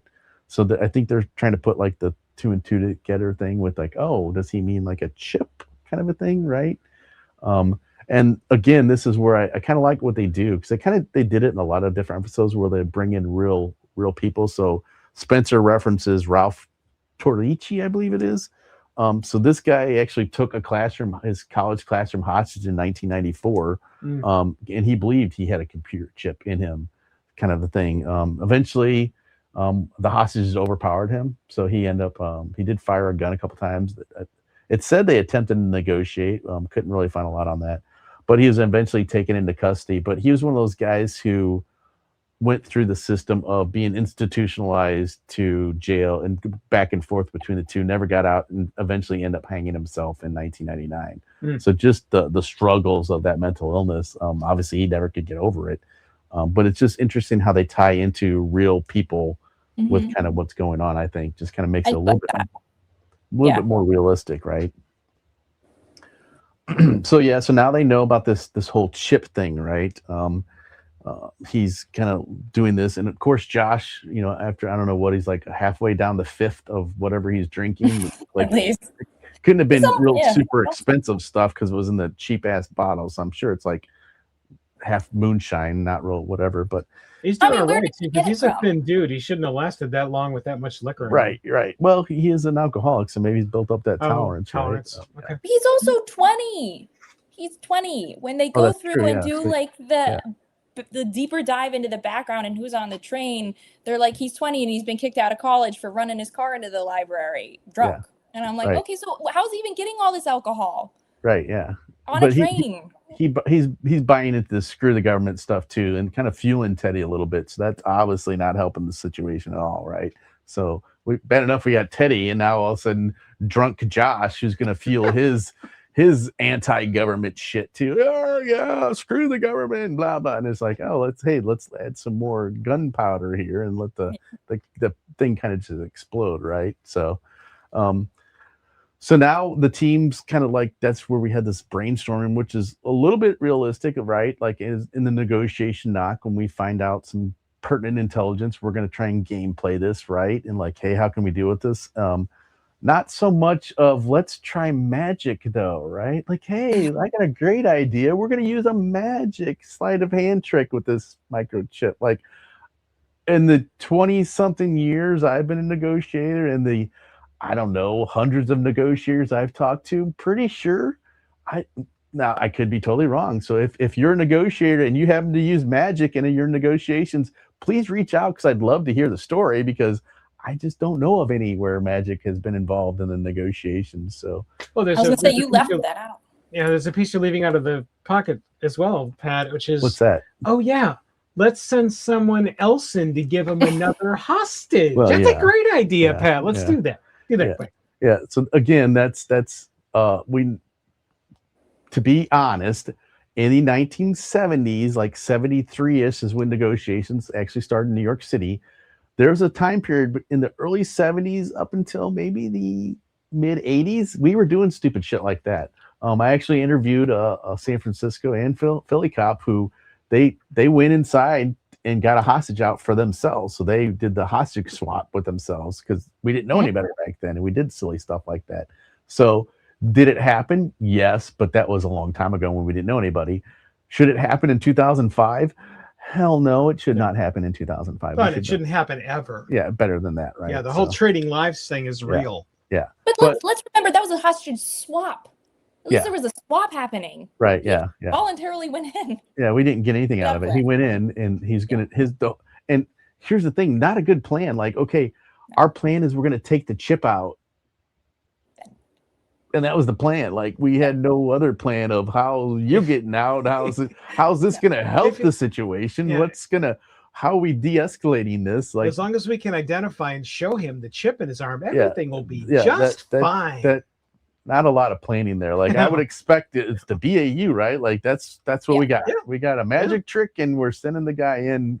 And luckily they gave him a vest though, but again, the guy's paranoid, so they put FBI across the vest. Could we maybe have taken that just ripped it off the vest, so it's just a plain black vest and no affiliation, right? I don't know, I'm just saying. It was also one of the thinnest vests on planet Earth for 2005, dude. Right, definitely not rifle rated, that's for sure. Well, I would venture a guess it probably wasn't gun rated. I don't even know if there was an actual anything in it. I think it was just the holder. Yeah. So then again, there's this dialogue between Spencer and Morgan basically talks about how, sometimes SWAT teams don't even let negotiators know we're doing any kind of tactical situation. And Morgan like, oh yeah, it's because of the change of voice and an inflection. We could give that away, right? So again, this is like 1970s, 80s stuff. That's kind of what they thought was, the negotiators are going to give away our tactical stuff because we're not professionals and we can't control our voice tone. So to me, that's not true anymore. And that's actually not great to do to your negotiator. Could you imagine? I'm on the phone with someone I've been talking to for 4 hours, and no one tells me, by the way, we're going to assault this guy, and you're probably going to hear him scream, yell, and probably die over the phone. But we're not going to tell you that, negotiator. Carry on and continue negotiation, right? What's that going to do to me? I mean, to me, that's not the proper way to do it, right? So I don't believe, and that's not what we train. Like, we're going to give this away. I'm pretty sure we're all professionals. If I can make my voice be as it is, it's not going to change. I'm not going to be taken off guard like that. So again, that's something that was trained back in the 70s and 80s. So I think that's where they're getting their stuff from. There's another piece there too that I think the public doesn't know a lot about, which is the war / the grinding of knuckles between each other, between what is essentially the TAC unit folk and the negotiator crew, and the sandpaper moments that occur inside of that. I think that's something that just the public doesn't know, that it's not always like that, and hopefully it's never like that. But there is still those grinding elements where the crisis negotiators, especially as we start to incorporate more people like Morgan into the scenarios, where we want to try to give them time to talk them out. But the TAC elements are, gas him, going with shields, tactical solution, storm the place. Right. That grinding is real. Whether it erupts into something like what you see here inside of this scenario, probably not. The whole thing, though, is that the optics of TAC gone wild is just not palpable anymore for the public. Right. Yeah. And that's why we're seeing the surge now instead of crisis negotiators. Right. So we came up with this great plan. We're going to do the magic trick and send Spencer in there, and we'll see what happens, I guess, is kind of what they decide, right? I mean, that's it, right? Yeah. So here we go. Spencer gets on the train. He gets his little scalpel out and does this incision with not a lot of blood, but whatever, that is what it is, and pulls this chip out. And Josh, of all people, is like, I knew it. I knew they were. And then it's like, oh, that's awesome, right? So now he's even more fed into this thing, right? Then we're stuck with Teddy looks at Spencer and says, now turn it on. And then we all know what happens. And back then it was the commercial break, right? To build the suspense. Mm-hmm. And we're all like, oh my gosh, what's going to happen? With a commercial for Ambien. Right. So I looked, so just so everyone's aware, I did look up some 2005 commercials. Like, what would we have seen on those commercial breaks? I don't know if remember the Orbit white gum, like Orbit. Mm-hmm. Yeah, that was big back then. So they had like the big bright, like you're shining because your teeth are so white because you chewed Orbit gum with the shiny bling. Yep, that was it. The MasterCard Priceless, if you remember those commercials. Sure, that was kind of around.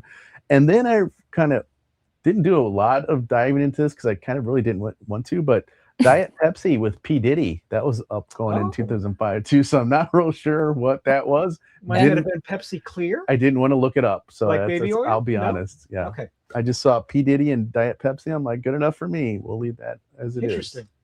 I do want to go back and just note like how inappropriate it would be to send someone in with a scalpel to cut into someone's arm. Probably. I mean, maybe I'm wrong, but like, can you imagine if the media got a hold of that and was just like, now you're sending people in to like cut up people with a scalpel, don't have a medical degree, I think that would just maybe not sound good across the headlines. Yeah. Goes a little deeper than that too. Can you imagine? Because spoiler alert, the guy doesn't die at the end. And so eventually what that means is he's going to get time with a lawyer. Right. And so when he tells the lawyer, oh, there was a time when they cut my arm open and pulled out a chip.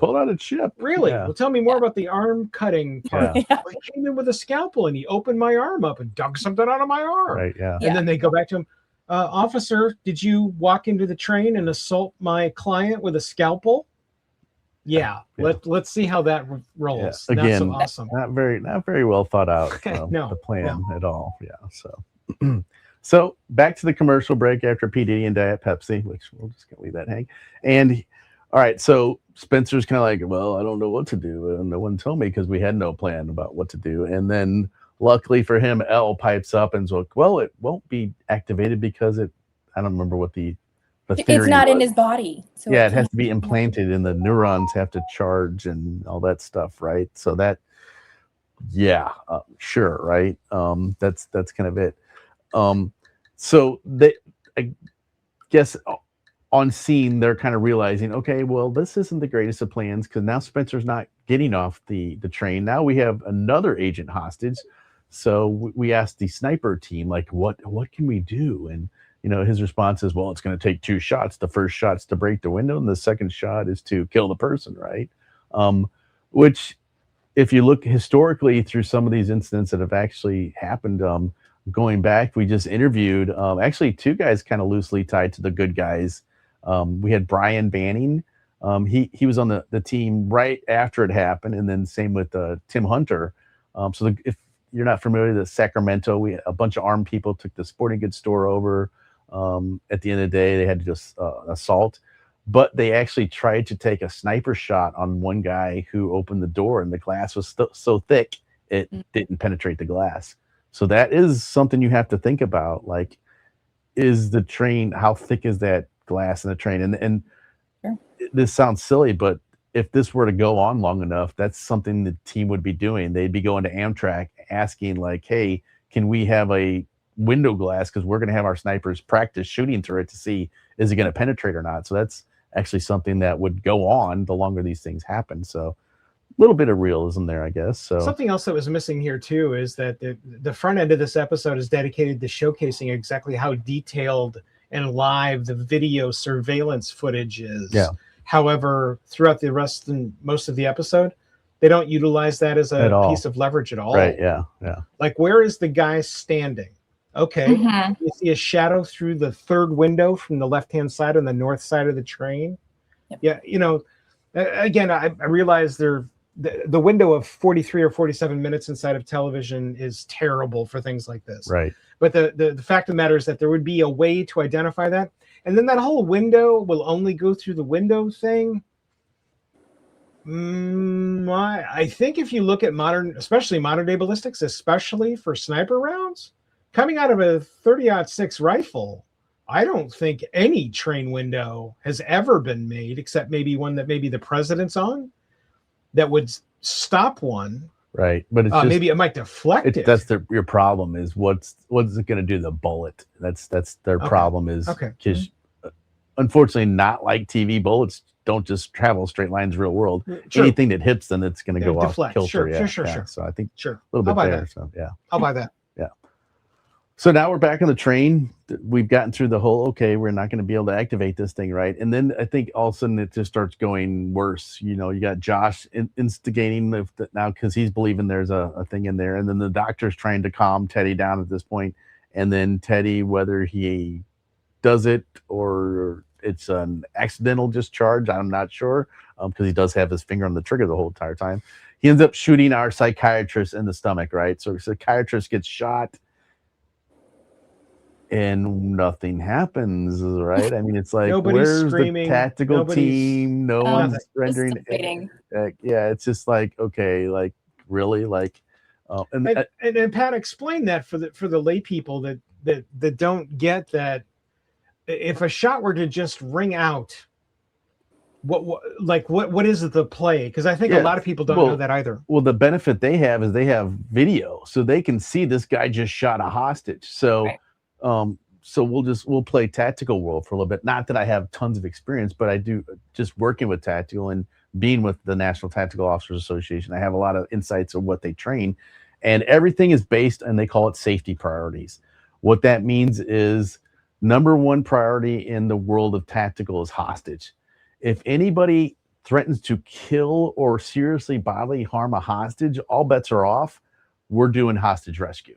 So once we see a hostage shot, their SWAT team's going in. They're not going to let a hostage bleed out. So that's number one. And then you have your innocence. And what we mean by that is maybe it's somebody that's a relative that's not necessarily a hostage, but they're not really free to leave either. So that's that. And then we have the police. So we're number three. And then we have the subject, who's the fourth one, and we call it HIPS. That's kind of the thing what we talk about, the safety priorities. So number one's hostage. So anytime a hostage is in danger of death or physically body, we're going in. So, and what they don't do a good job of either of, you're going to have a tactical team probably hunkered down so close to that train. So when something like that happens, it's going to be overwhelming to that person when that SWAT team goes in. I'm not giving away too much tactics, but they're going to be overwhelmed with as much force as that's going to be coming down on them. And realistically, not all hostage rescues are successful just because it's pretty dicey. Sometimes hostages get killed, sometimes cops get killed. A lot of the times the suspect's going to get killed because that's the ending, because that's kind of what happens in these kind of situations. So a little bit non-realistic there. Now, let's say we don't have eyes on and we just hear a shot. It's just going to depend on what was they test firing the gun? Did they shoot into the air? Did they actually shoot someone? Not having that information is going to make it a little bit less. Maybe we won't go in until we figure out what happened, kind of a thing. So that's just kind of what happens real world. Yeah, there's another piece here too, is the lack of and no constant communication showcased inside of this one. Yeah.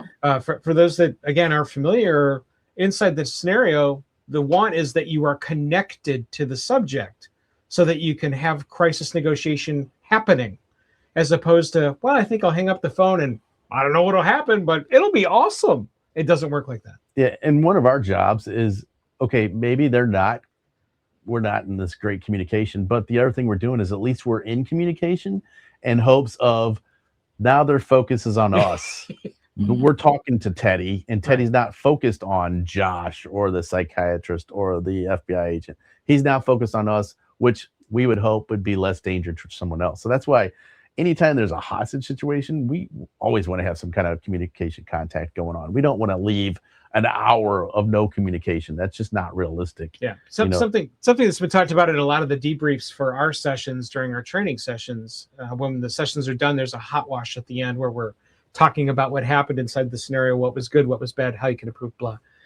Something that we always talk about is if they're focusing on the person, the negotiator, then what they're not doing is they're not killing a hostage. Right. And it is a one-to-one relationship.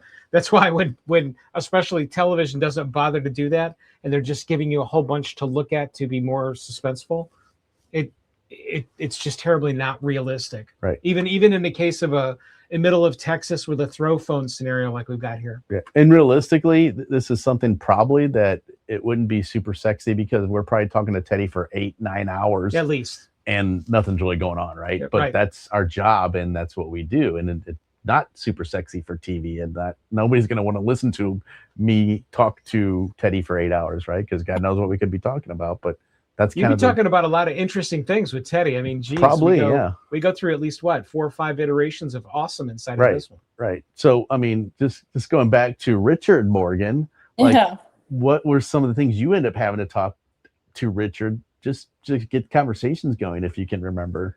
I think there was some fascination with trees, actually, and something about, I don't know if it was leaves or acorns. I mean, I had my team like doing research on trees because I didn't know enough about them.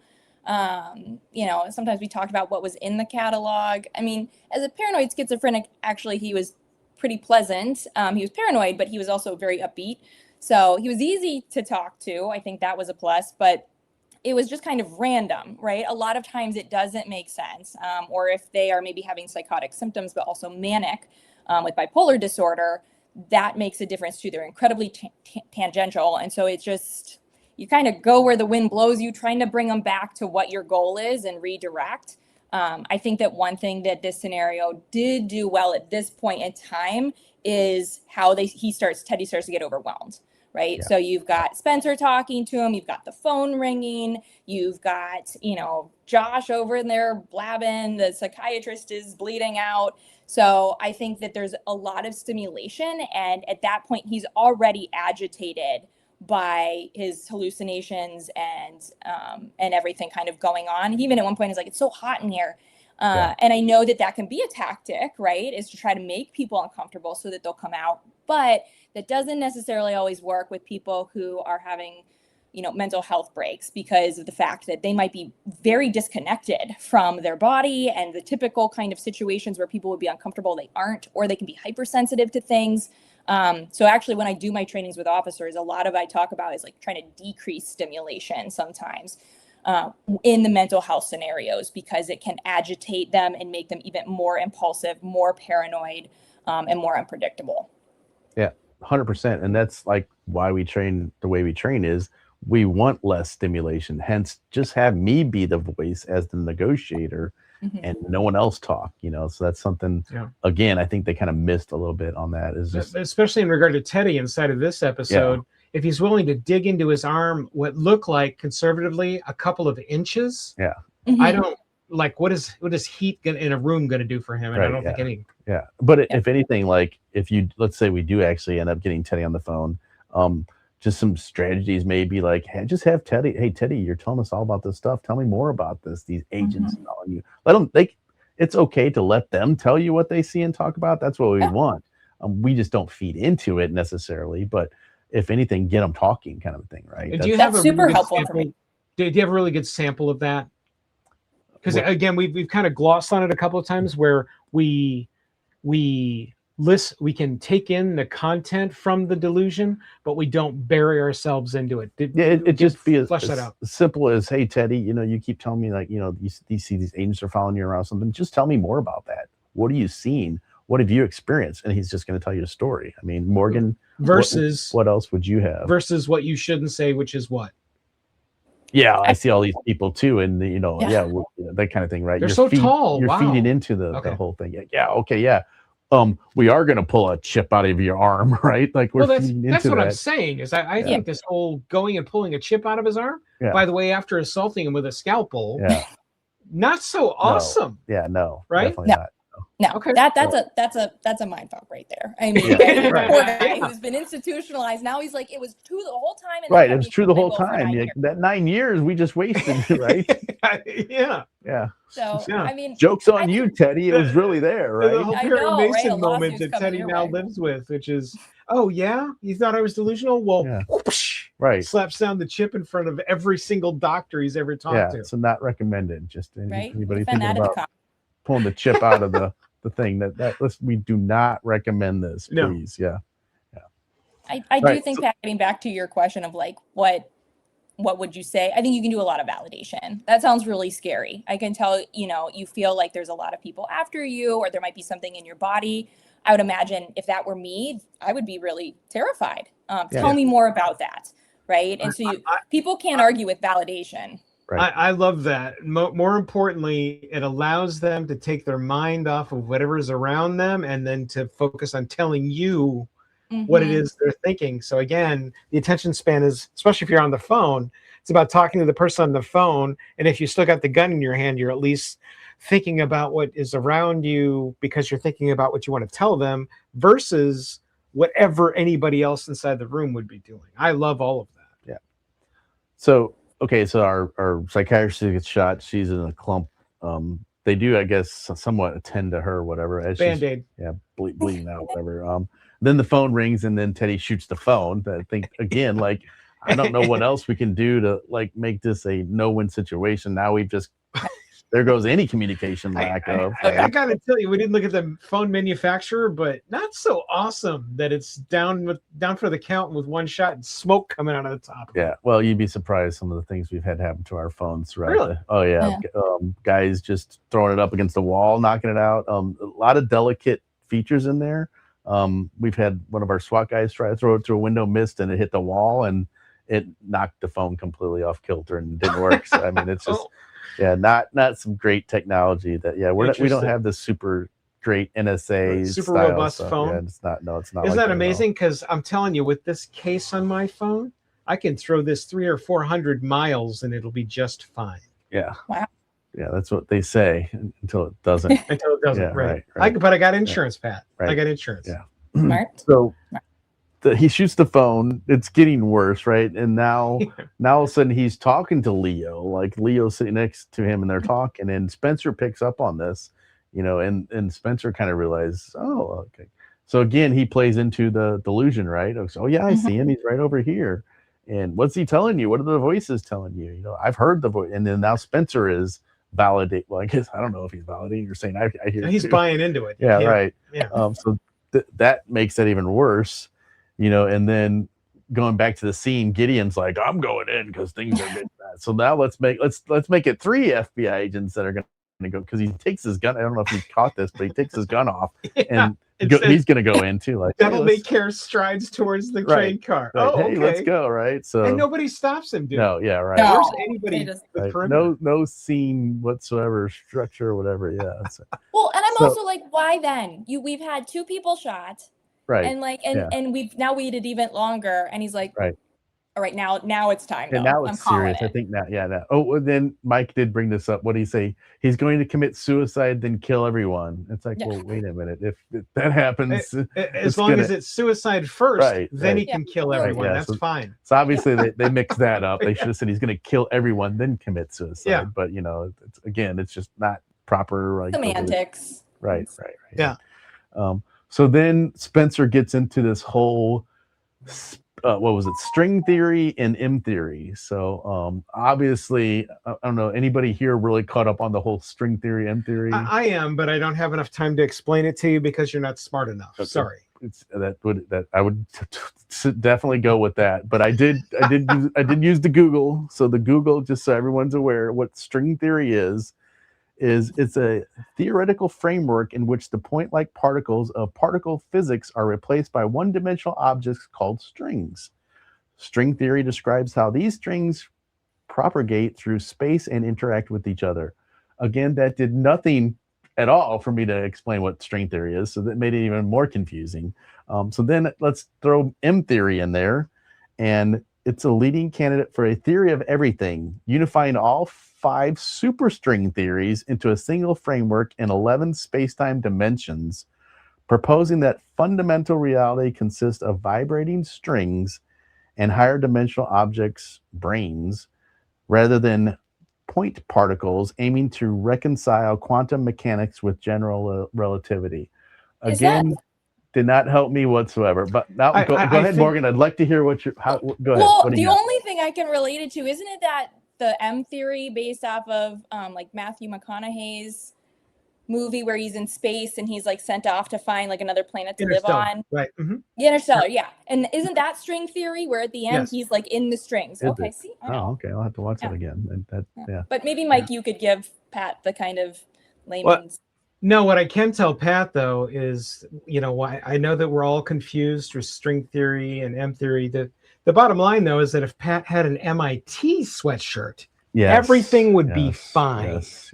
Well, just gratuitous plug. I have attended the Harvard Leadership and Negotiation School, so I guess technically I am a Harvard grad. Where's that sweatshirt? Where is that sweatshirt? I don't have it with me. I'm jumping on Google and we're finding you. I got to get my Harvard. Again, no, I would not be able to talk string or M theory. That's something like if we got into that negotiation again, it's just like, hey Teddy, let's talk about this because you know way more than I do about this, right? But obviously Spencer must know something because he's having that talk with them, right? So that's because Spencer is so intelligent. In fact, who else is intelligent is our listeners. We're going to take a quick break here during the What Cops Watch perspective review of Criminal Minds, Season 1, Episode 9, Derailed. We'll be right back.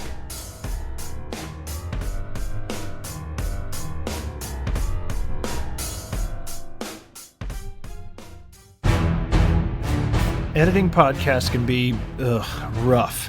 Everyone knows that you'll spend at least double the time you use creating the podcast when editing it.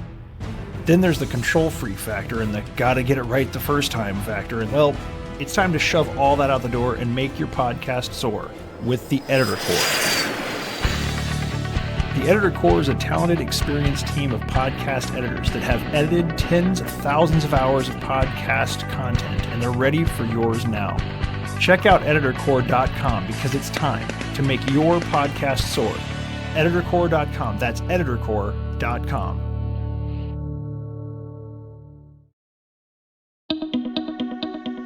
Thought about a career in voiceover?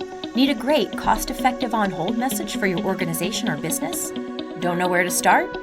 Check out The Voice Farm, your one-stop shop for voiceover needs. Check it out now by accessing The Voice Farm at voicefarmers.com and see what difference can be made with a company that is truly outside the box. From the Voice Box, voicefarmers.com. That's voicefarmers.com.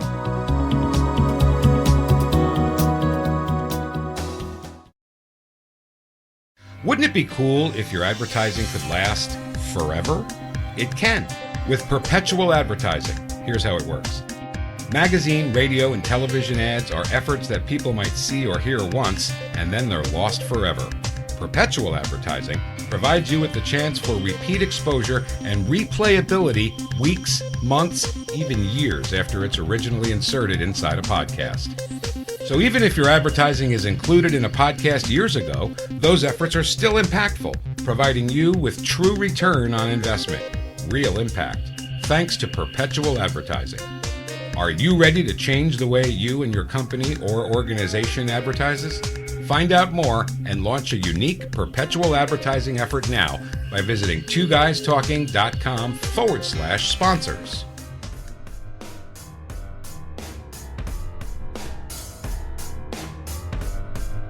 Everyone, welcome back to the WhatCopsWatch.com perspective review of Criminal Minds, Season 1, Episode 9, Derailed. We're going through a whole bunch of crisis negotiator, real life, what happens in real life versus what Hollywood chooses to give us inside of the code of entertainment. Today, we've got Pat from crisiscop.com. Pat, welcome, friend. Thank you. Glad to be on the show. And we're welcoming once again Dr. Morgan Krumike. Thanks again for coming in. Appreciate you. Appreciate it. Pat, why don't you pick up where we left off, friend? So I was doing a very horrible attempt to get everyone to figure out what string and M theory was, and obviously don't Google that. Let's just roll with it, right? Because okay, we're good. So Spencer and Teddy are having this conversation, and then you kind of zero in on Spencer, and all of a sudden you see Spencer coming into strings and seeing what Teddy said. But correct me if I'm wrong, Morgan. Is that like what maybe he would see? Is that like how you would describe that's that? meant, I mean, are you saying, is it realistic? Yeah.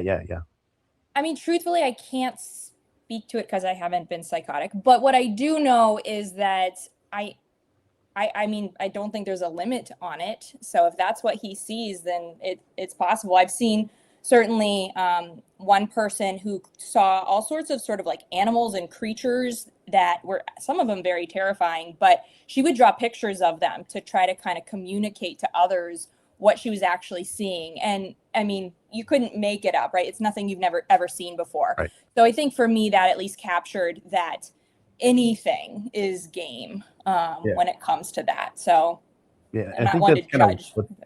kind of what they were kind of getting at. Like, we don't know. It's only what they could see, and maybe that was what they're trying to interpret. Which, to me, I mean, if you're talking string theory, I mean, I guess, right? I mean, he starts kind of looking like a bunch of strings, right? And it would be terrifying, right? I mean, oh yeah.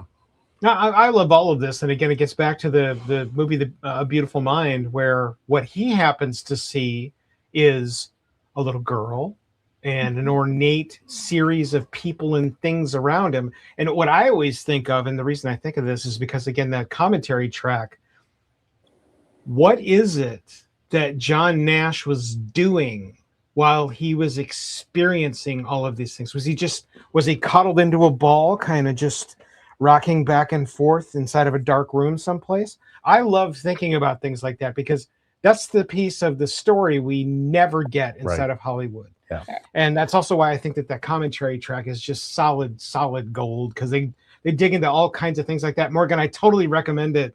I know that you'll get something from the not only the writer's aspect. What I love about Ron Howard as a director is that Ron Howard steeps himself into passionate depth when it comes to him engaging in a film. One of the other best samples I can give you is Apollo 13, was also a film directed by him. And that film is amazingly accurate. That also is another commentary track that if you happen to be an Apollo 13 fan, you will absolutely love the commentary tracks that are included inside of both the DVD and the Blu-ray presentations for that movie too. It's extraordinary because Ron Howard is extraordinary, but it gives you, again, all those layers of the Dagwood sandwich of not only psychological profile, not only the physical monumental buildup of what you see inside of somebody who is completely delusional, but is still functionally delusional. Super, super interesting. And that's a very fine space, depending on the illness and how long it's been there. With something like schizophrenia, if you can catch it earlier, you can be pretty functional if you're getting treatment. But for some people who don't, and maintaining treatment and medication throughout the course of their life can be very tough. That's part of what makes the diagnosis itself such a bear. But like, changes in the brain happen and they're not irreversible. And so you will see someone at some point, they are still functioning enough, but over time, just their ability to care for themselves can really go out in regards deteriorate. to, like, yeah, absolutely. Yeah. Yeah. So I think that's something too, is that often you, in the movies, I think you typically see someone in just that kind of very much sweet spot. I have someone in my family that suffers from paranoid schizophrenia, and he's also got likely a variety of other things that are also afflicting him. Sure. But his diagnosis and intervention, I think, was closer towards his early 20s. So he had that long to develop the little things, the picadillos that guided him not only in his early life, but also through much of his later life. And he's now, I think he's 9 years older than me. So it's a very interesting life, but you can see how things like this guide people. Oh, absolutely. Yeah. So as Spencer and Teddy are kind of talking, that's again when Gideon's like, oh, I'm going in. So he's running towards the train. As he's running toward the train, we hear the gunshot, right? No one knows what happened. There's a struggle, right? You see, I think Josh started again, did he not? Kind of Josh starts instigating again. Right. Spencer and Teddy are wrestling over the gun, and then you hear the gunshot. So did Teddy get shot? Did Spencer get shot? Who knows, right? Because we have that, like, oh, what's going on kind of thing. So Fast forward, here comes Gideon first to the door again, where the tactical team is. I have no idea. They're not around. They're sleeping. I mean, like, again, just not true. Again, tactical would have been in there had not on the first one, this one. But yeah, they're not there. And come to find out, our businessman with the gun shot Teddy. So, like, wah, wah, wah, right? Like, of all the people, okay, we had to have that guy to take.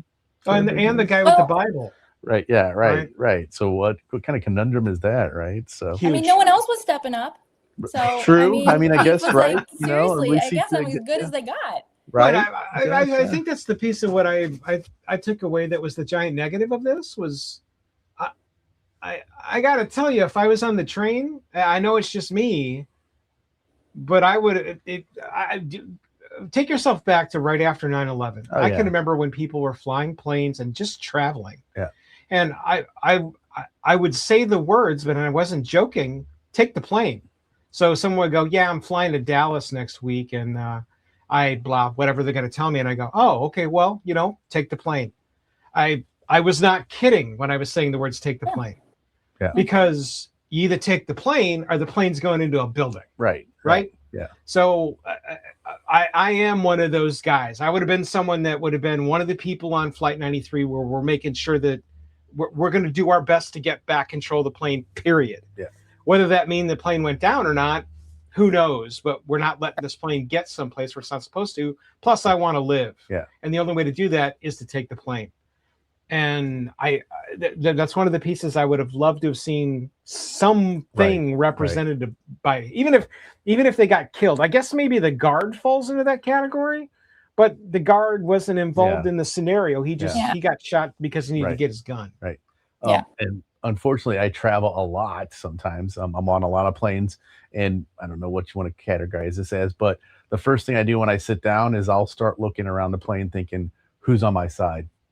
Who can I count on that's going to help? And it may not be anyone. Who can help? Yeah. How about that? Unfortunately, when I look around some of these planes, there's not a lot of like, I think that guy might help me. I think that guy might help me. Yeah. So, you know what? We've talked about this a couple of times, especially with Chief Chris, where it's now become a piece of fabric DNA, I think, for every member of law enforcement to be super cognizant of the things that are not only around them inside of a room, but let's say you go to eat. Yeah. I mean, like how many more ambushes inside of a restaurant do we need to have before somebody finally starts thinking about what police officers also have to think about? It's a piece of the mandate inside of What Cops Watch. We have people like you and Dr. Morgan and other people that are in law enforcement or involving themselves with law enforcement come and talk because it's true. They're in law enforcement.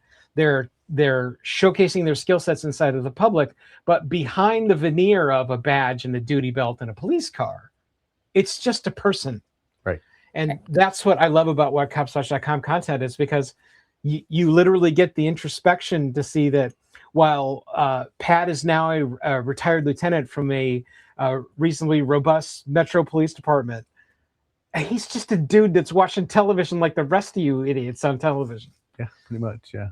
So I love all that. But not that we want to do this, but just happened. And if you checked any of that stuff out that happened over in Australia, where those two guys what happened? Some guy just came in and wrestled with the gun, and he ended up getting shot a couple times. But good on him for someone doing anything, right? I mean, that's what somebody doing anything, something, right? That's what I'm talking about. Something. I think that that was a piece of the writing that was just left out, I guess, because it wasn't interesting, or maybe it just wasn't sexy enough to have somebody that was going to try to be a hero and maybe get killed. Yeah. I don't know. Yeah. I don't know.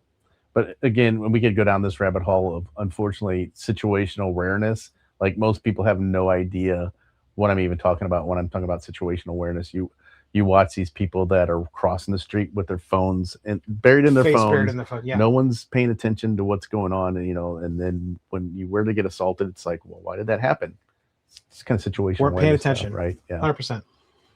I will speak to that in the sense of both. There's not a single officer that I work with that isn't sitting facing the door, isn't looking for the exits, has a really hard time with malls. I mean, that's just you either were naturally like that or you picked it up. It's part of your job. And so I think that's one of the things that we talk about is how they can't turn it off. And that's really hard for the times that they want to turn it off.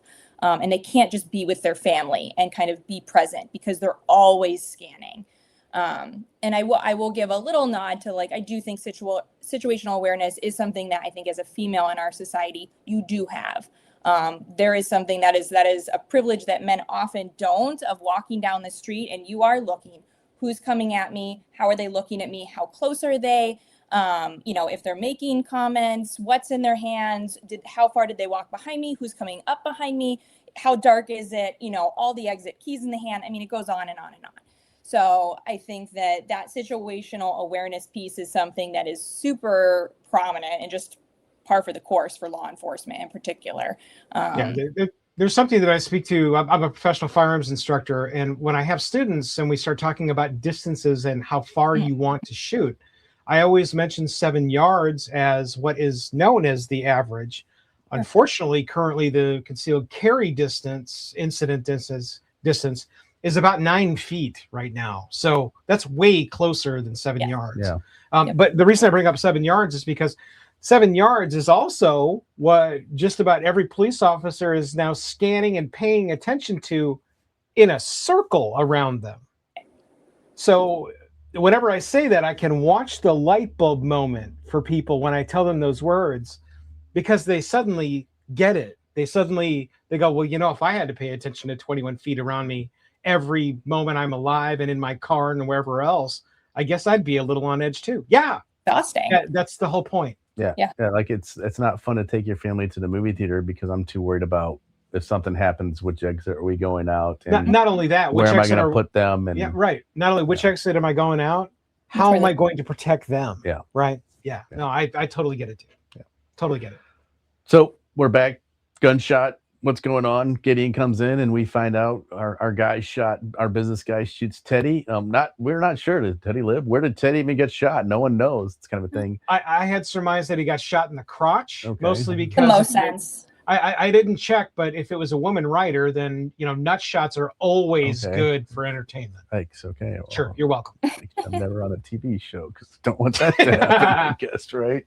Good thing I'm not a television person and just a podcast person, I guess, right? Yeah.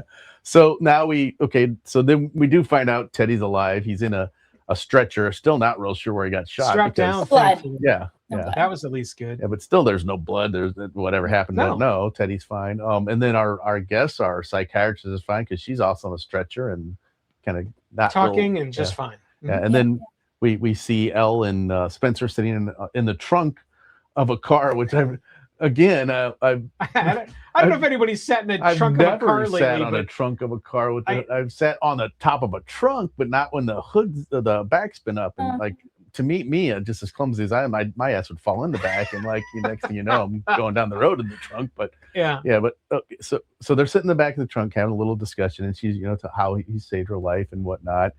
And then she kind of puts the thing about like, when you were talking about this, and then he kind of plays it off as, I was just playing into the delusions. Mm-hmm. But then it just kind of leaves you as, or was he, right? Mm-hmm. Again, let's say, spoiler alert, I think they go into his mom. Wasn't it his mom, Morgan? Didn't his mom have a lot of mental problems? I think so. There is something what I can recall there. Yeah. But then I think also there was some history with him too, because they tied with something with his mom or something. So it's been a while. That part is such a backstory. But I want to say you're right on the mom.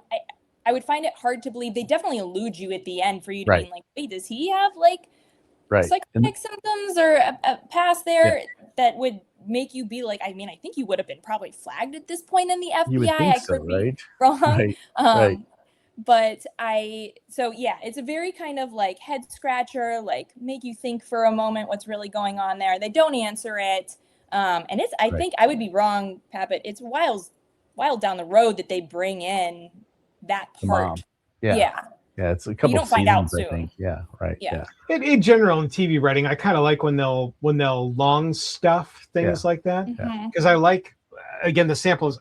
I've never seen an episode of this television show, but if they did do that, I would appreciate that as someone who is watching the show, because I like it when they do long distance referential notes back to something, so something that they've compartmentalized recently actually tethers back to something that was groundwork laid previously. I dig that inside television writing. Yeah, and that's deeper character development. Yeah. Well, it's any character development, right? Because that's really what we're talking about, especially in modern. It's what we're doing instead of two guys talking during 2026. We're going to be visiting things that were great from way back, because what we've been given over the course of probably near the last decade has just been reasonably atrocious. There's been gleaming spots here and there. But the vast majority of entertainment, in particular feature films, has just been really rock bottom.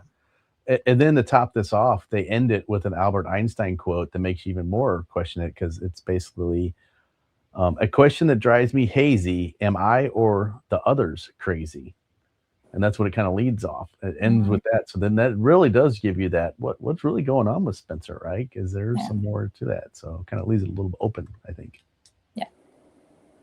I don't know if you guys know the classic Joker and the Batman Joker relationship. If you've ever read any of the books,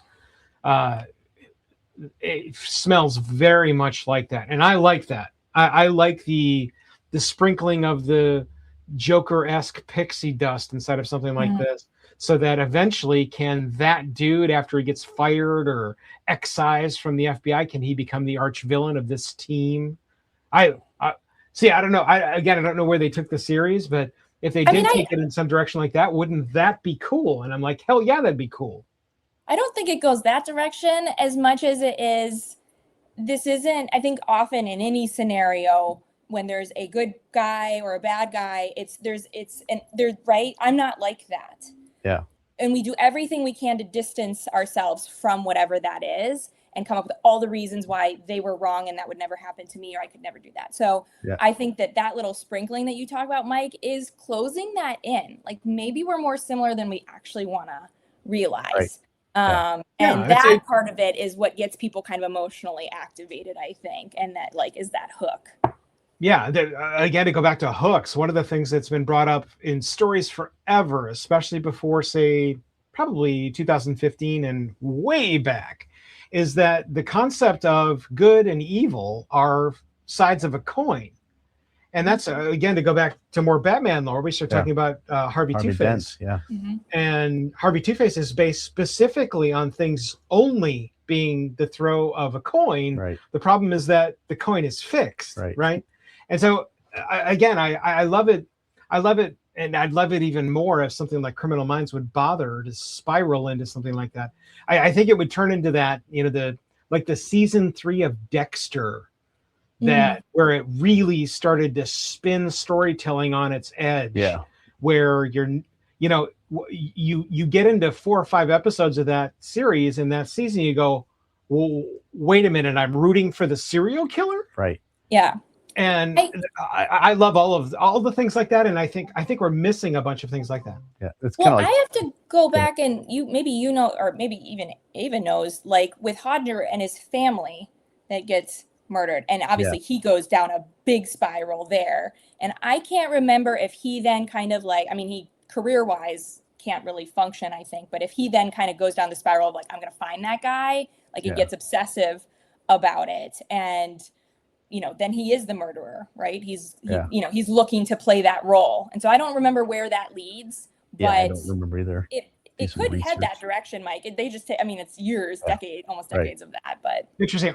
See, I love that though. And if there was a piece of meaty storytelling like that, unfortunately nowadays I'd have to wait until the story was over, because this is something, again, just to get off on another entertainment-based diatribe of Mike Wilkerson, something that really prevented me from jumping into especially recent entertainment is that I still have a fear of jumping into entertainment where I'm being spun through these very interesting stories, and then it just stops. Oops, it's killed. And they don't even bother giving them an end. Yeah. Because it's essentially me burning my life and my time just setting it ablaze. And I hate that. Especially nowadays, it seems like that's more and more common, to where you'll get 2 or 3 seasons into something and you're like, I actually kind of like this show. And then it just stops. And then there's nothing, right? Right. Yeah. right? I mean, I think that speaks to, though, like our culture in general. People want the quick fix, right? That stuff is all mind candy. And I think what I hear you saying is that, like, I want the thing that makes me think and that, like, pulls me into a story that I have to kind of work and reflect on and kind of do my homework for, kind of. And I don't think that's where our media is at right now, let alone our culture. Like, everybody just wants the quick fix and move on. Yeah, look, Pat and I have been talking about movies now for, Jesus, we're going on 13 years now doing things like this. And the bottom line about all things, especially feature film right now, I can't count how many times I've said this to Pat and or any of my friend entourage, but I'll look at them squarely in the face and I'll just go, can it just not suck? Right? Yeah. I want to go and I want to be engaged for my 2.2 hours and then I want to leave and be satisfied. Can we just give me that? That's all I'm looking for. Yeah, and when can you say that in the last 5 years about any kind of, nothing comes to mind right now for me, really. I mean, it's just like, it's not there. Nothing that I would want to spill onto somebody else, which again is why inside of the tone of two guys talking, we're going to be spilling into some really super solid perspective reviews, as well as the WhatCopsWatch.com content like this. I love it. A quick tie-in, Silence of the Lambs. Like, if you've not seen that, go back and watch it. Like, that back in the day was like, that was it. Like, it wasn't the, I'm going to chop people up and it's all going to be gory. It was like the getting into the mind of Hannibal Lecter, right? And then seeing the agent, Jodie Foster's character, Agent Starling, see how that plays out. Like, talk about great. That was just fantastic. Well, it's the what if, right?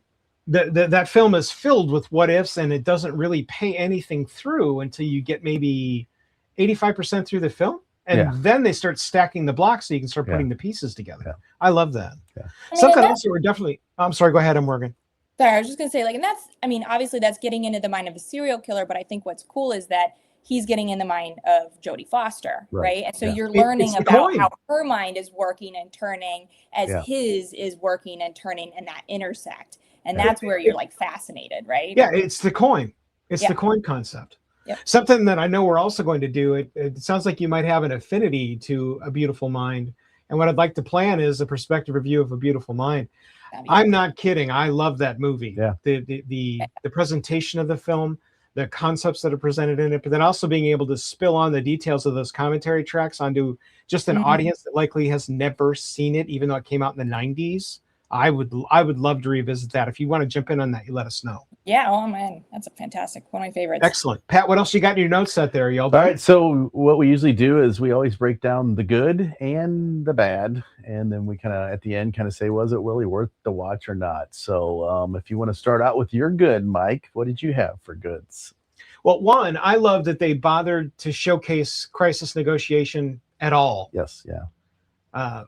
There's a reason why our perspective reviews, especially inside of the Crisis Cop cone, are so few currently. And it's because not only is effective crisis negotiation not seen often, crisis negotiation is not hardly seen at all. Right. And so when modern day Hollywood bothers to take the time to give us something that I guess we can at least pick the scab off and then put some Band-Aids on to help people understand what's real, that's cool. That's cool. I would love to see something where they give it to us and it's actually solid. Yeah. And just going back to our first episode with Sean, I thought that was somewhat realistic. If you want to go back to Flashpoint, again, like I touted that one. I think that's one of the more realistic shows out there. And obviously we're gonna go hit that again to look at some more episodes. But yeah, if have more stuff like that, I think yes, definitely. That's your good, Mike? That's what we got? Well, what I also loved is that they actually showed pieces of the puzzle for crisis negotiation. Yeah. The problem is that the pieces of the puzzle were on 3 and 4 different tables. Right. I also thought that because of, again, you've explained the element of was it BAU? Is that right? Yeah.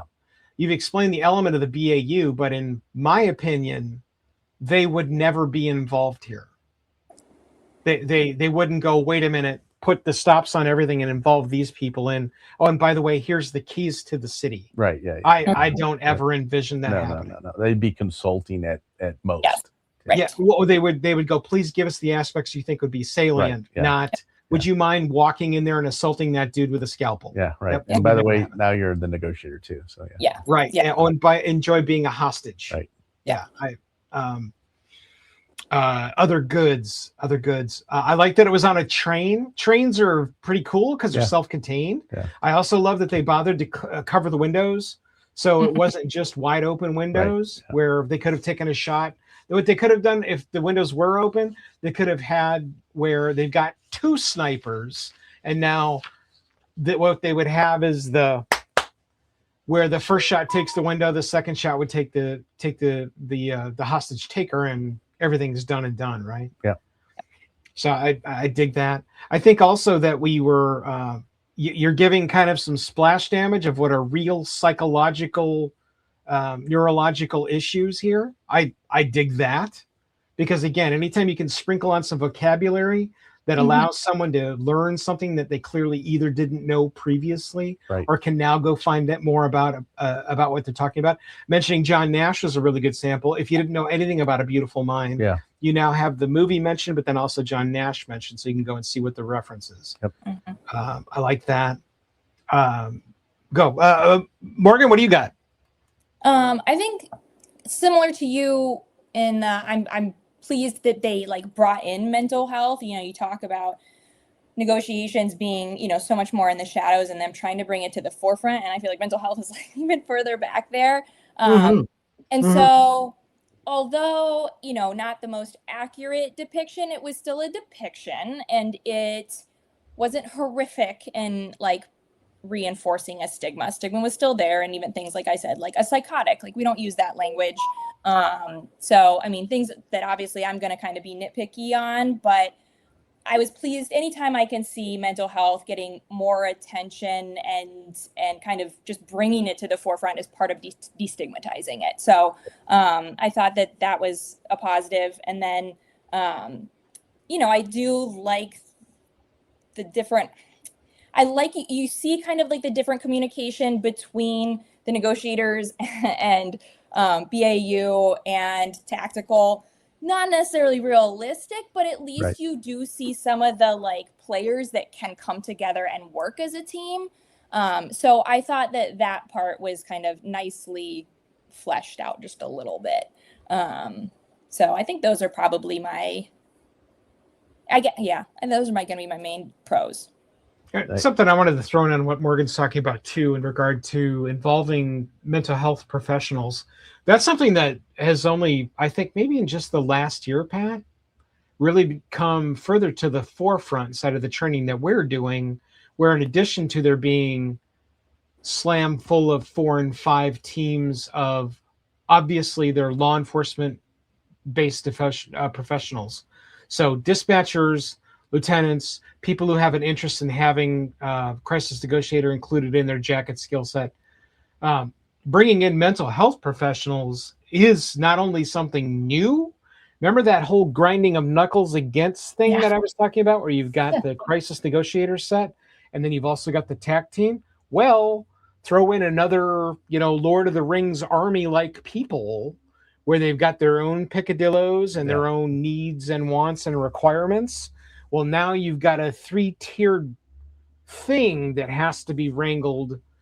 And depending on whom you speak to, you're going to see where it's a very sandpaper personality style thing, or it's going to be where they're very welcoming, like a Triscuit waiting for some cheese. Yeah. But the reason I'm bringing that up is because I want people to know that there is that trepidation. It's not that there is one giant global unified force that you would hope it is. Yeah. There's still the gnashing of, why do we need a what is a specific skill set that we can get? Why do we need someone who is a relationship therapist to come in and help us with our barricaded subject? That is a question I know I've heard at least one TAC-based person say, when in reality, many of especially inside of our scenarios, inside of the crisis negotiation training scenarios that we put on, very often it can be fixed with throw in some gas, Right. grab 5 guys in a shield, and just go get this done with. Okay. The problem is that the optics of that don't work. They don't work. Right. They don't work anymore. Not anymore. Yeah.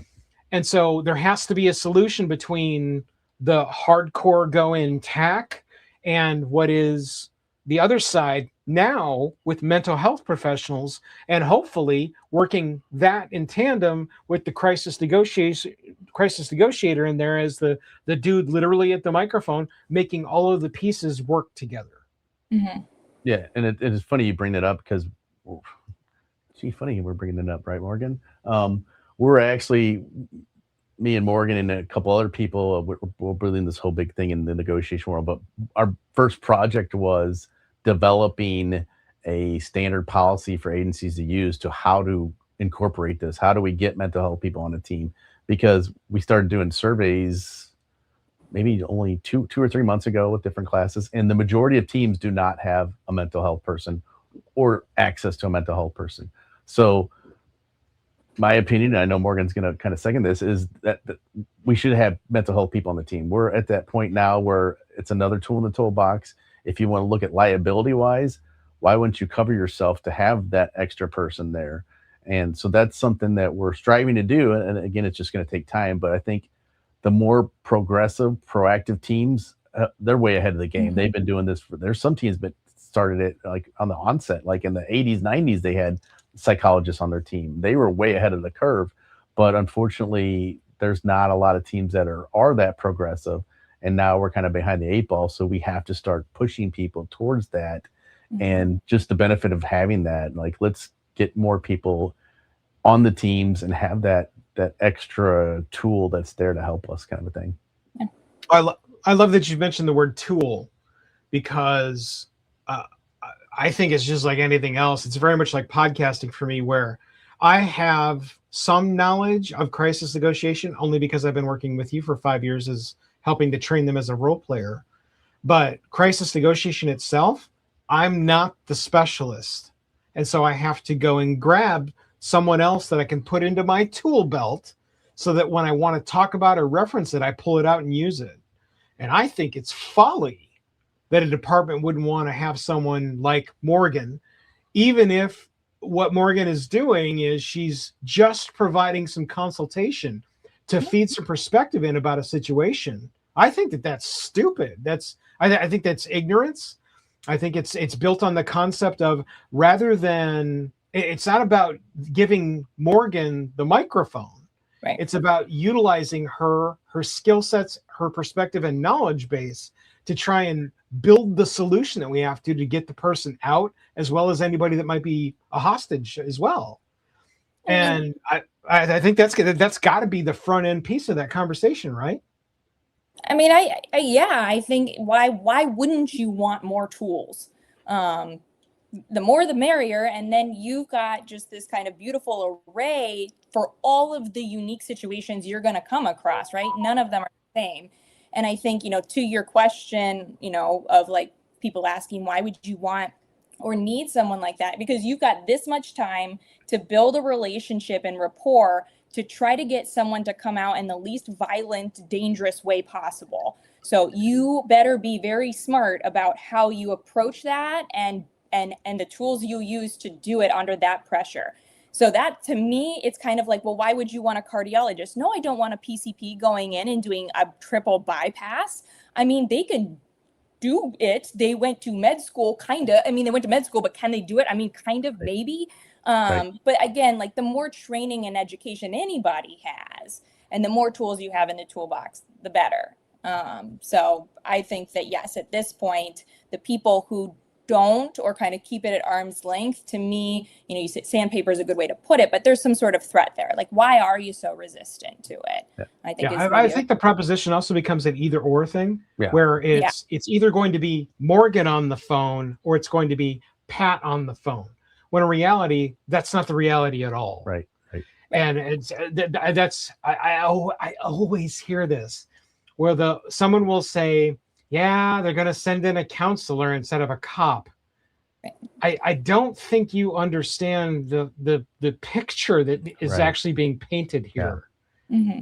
And again, that's another piece of why we do programming like this. While this is definitively longer form programming than most will have the attention span for, the fact is that nuggets like this little discussion that we're having, I think, are incredibly vital to help understand the really well-rounded picture that has to be painted to address situations like the one we just saw inside this episode, but also just inside of modern day world view. Because if you don't have the tools, if you don't have the knowledge, but most importantly, you don't put anything in and execute a plan, what you're going to get is a dude that shoots a doctor, a dude that gets shot, likely will die, and a whole bunch of hurt people with a bunch of deep psychological issues when they're done. Because that's really what we got at the end of this episode, including all of the people that were in the BAU unit. Yeah, and unfortunately, I'd hate to be these people's supervisor to have to be a debrief of this incident and explain to me all this shit show ran down and we did this and this and this was a good idea. Liability wise, like, oh my gosh, like really, like that's just that's where we're at, kind of a thing, right? So yeah, totally just off the rails there, but yeah. So all right. Yeah, what's next? All right, so my goods, Morgan, were you doing with your goods? Yeah, no, you're good. Okay. Yep. So I like the reference to the real people, right? We mentioned the Beautiful Minds thing, but then they came out and pulled the guy who actually took hostages, who had some same beliefs, like things going on. I think that's really good. Again, so what did it do for me when I heard names? I went out and started Googling, like I had to remember John Nash. I know that from some. Oh yeah, Beautiful Minds. This other guy, never heard of before, but now I'm interested because, like, wait a minute, this guy took a bunch of people hostage. I got to know more about this incident. How did they get him out, kind of a thing, right? So I like that. Again, just like the aspects of bringing mental health in, because unfortunately, most people think, again, hostage negotiators, we're dealing with those bank robbers, all that kind of stuff, which in reality, we're not. We're dealing more with the Teddies of the world. So I think that's way more realistic. And then I just tying that into like Spencer, like, and just a little bit of character development, like what's really going on with Spencer? Is he may be having some, and then come to find out, no, it's his mom that has a lot of problems with mental health, which I think is really important on that. And I think that's, but then we talked about the train, which I kind of thought we might have forgot about this, but, and Morgan, me and her were having a conversation when we watched this about the real life incident. Morgan, because you're the one who kind of reminded me, because I totally forgot, but what was that incident, if you can remember, from Gary Nesner's book? Yeah, so there had been, and I'm going to forget the location of it. Do you remember, Pat? Yeah, so it's a Amtrak train, New York to Miami, or Miami to New York. Either way, they're going somewhere. Yeah, so. Okay.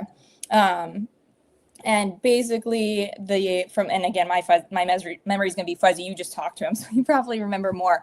But basically, I think it was a brother, his sister. She had an infant, infant, kids, yeah, and then there was maybe a 4-year-old, ish in there as well. And he also did not speak English very well, so there was also kind of a language barrier. So they had brought in a negotiator who was, I think, Spanish speaking, and he did, Gary basically coached him a lot on and supported him through that process. He was doing really well, but it was hot, there was no food or water. I don't think there was a bathroom attached, and they were in there for 3 days. Yeah. 72 hours. Okay, wow. Yeah. It happened in 1982. So, but at the time, that's the longest situation, 72 hour. And in a train, that was pretty unique at that point too. Yeah. So trying to find a Spanish-speaking hostage negotiator at that point, and kind of the back and forth of how do we kind of approach the train? How are we communicating and engaging him? He was trying to remember some of his symptoms. He was definitely paranoid, but I'm trying to remember kind of what his trigger was. Do you remember? I believe it was just like the whole family dynamic, wasn't it? The sister was like a total. Well, he ended up shooting and killing her early on, like she was dead. So now it's just the infant and the 4-year-old with him. So a lot of it that happened, early on. Yeah. So a lot of it was just the family dynamic with him and all of his problems he was going on with. So, I mean, you can imagine. I think one that Gary had noted was a tough one, because at the end of it, you got to think about, holy cow, trauma. You've got an infant and a 4-year-old sitting there with their dead mother. for however many days. And then ultimately the infant didn't make it. He died by dehydration. I'm sure, probably mom had been nursing and there wasn't food available. And for babies, that's a really, dehydration is really dangerous. So, so ultimately he passed to the 4-year-old was the only one, that came out. And Pat, you can talk to what happened to the. Yeah. So they end up getting, so for more information, check out Gary's book, Stalling for Time. Another good plug though for Gary, but yeah. So yeah, they end up negotiating the release of the 4-year-old. So the negotiator actually goes up and gets her, which again, Gary's like, shouldn't have done that, but it happened kind of a thing. So, and then they did actually get the guy off the train. So it's one of those things where it worked out, right? I think he had a lot of different things going on court-wise. And I didn't really follow up too much on that, but just some interesting stuff, because it kind of real world incident based on this. So it's always those tie-ins where you can kind of put that stuff on, like, well, has this ever happened on a train before? And just kind of tying that in, I think is another unique thing about the episode itself. So, all right, let's go to the bads, which I think we kind of already sprinkled some bads in there, but if you want to just highlight a couple more, Mike. I think the largest negative aspect that I take from this is it's a curse, right? The curse, the 43 to 47 minute curse is the curse. Yeah. You have limited amount of time. You have, what are we talking about in this? 12 different characters at base. A lot of people involved. Yeah. And so you got to try and sprinkle in enough storytelling so that you're engaged as the viewer.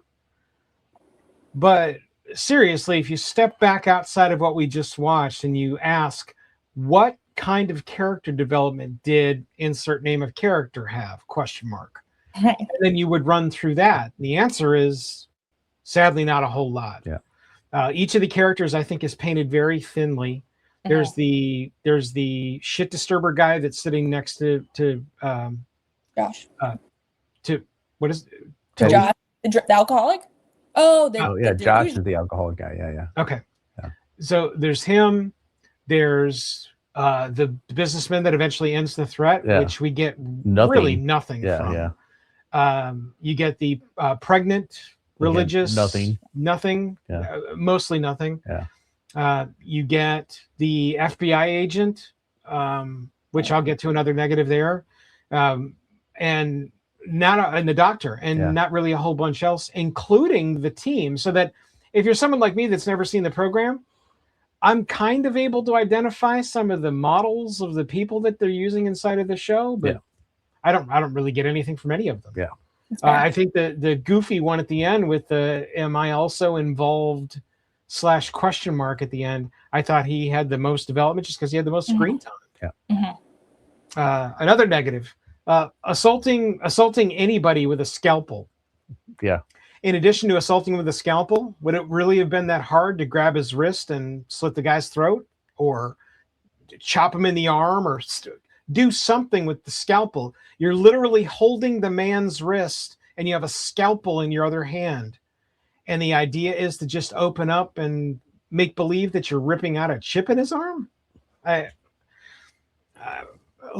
mean, it's really great drama for a television show, but it's solely unacceptable. Right. I mean, there's nothing acceptable inside of that.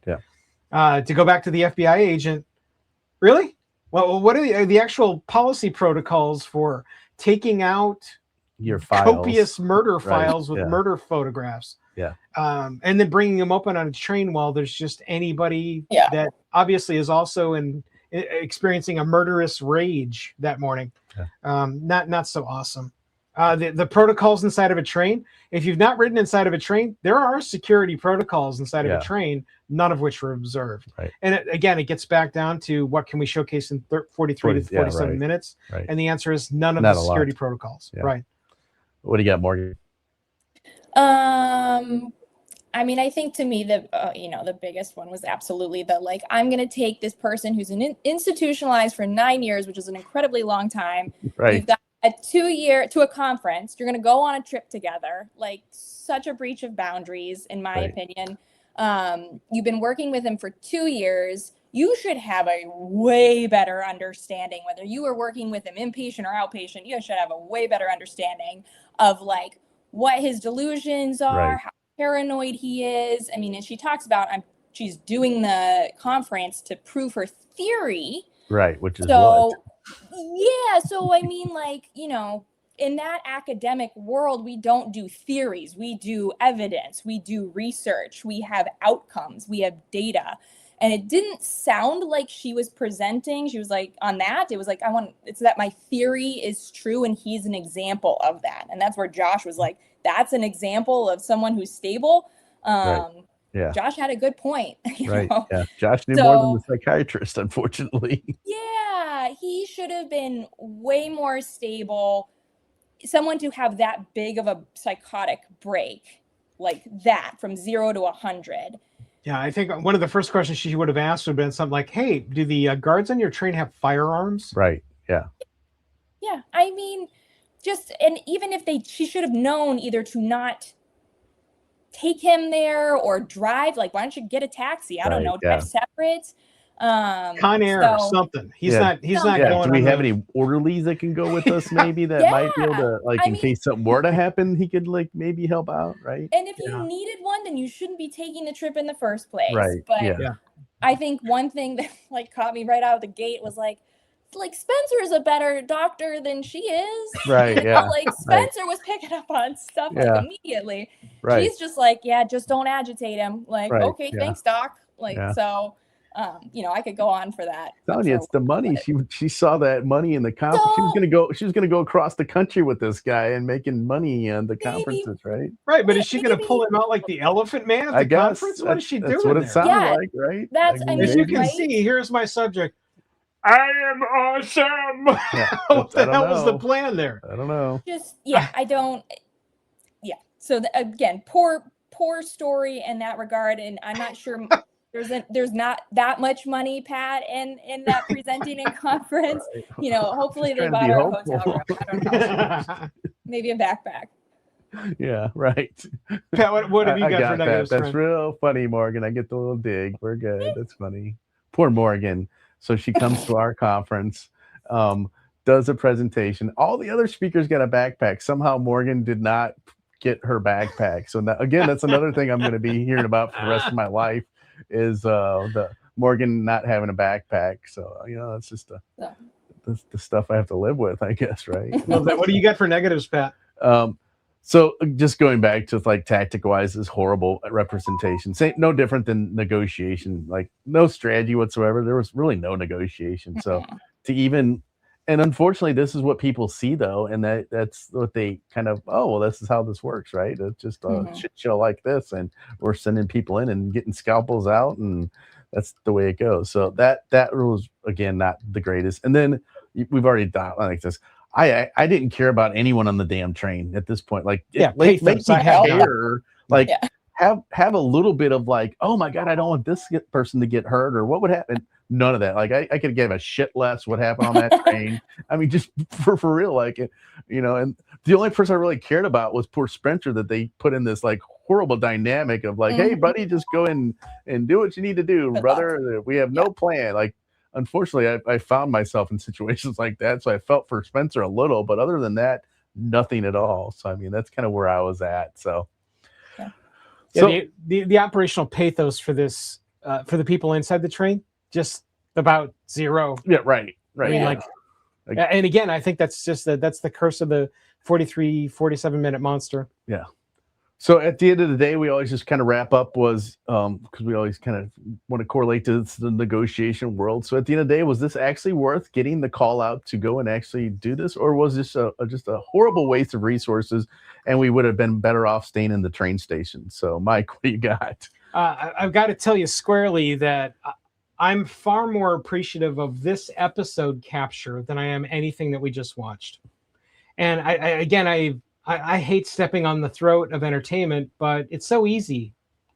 It doesn't take rocket science to entertain us, but there is a science to entertainment. And I think that this one is providing you with, I think, what are some really great building blocks. I just, a consultant for half a day Right. Yeah. Just would have something. done wonders here. Yeah. In fact, I think I know a guy. By the way, if you're actually paying attention to this episode, there's a dude available over at crisiscop.com. I could consult for a minimal fee, and I might even throw a backpack in there. He's also gone to the FBI Academy. Right, Look at his shirt. Look at my shirt. It proves it. Go ahead, Morgan. What do you got? I think truth, was it stellar? No. I appreciate it back in 2005 because I do think it is important to remember where kind of entertainment was at that point in time, and it has changed significantly since then. So totally fair. Agree. And I think at that time, behavioral analysis was something that was very new, very sexy.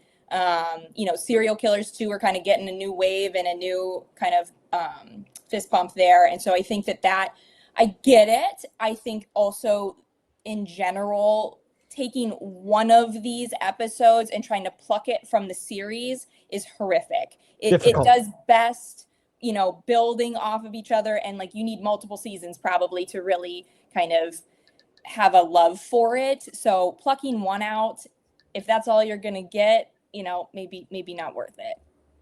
Yeah. If you're going to dive in and like binge and appreciate, entertainment at different points in time, this one you got how much 20 plus seasons almost that right. could be a binge. Right.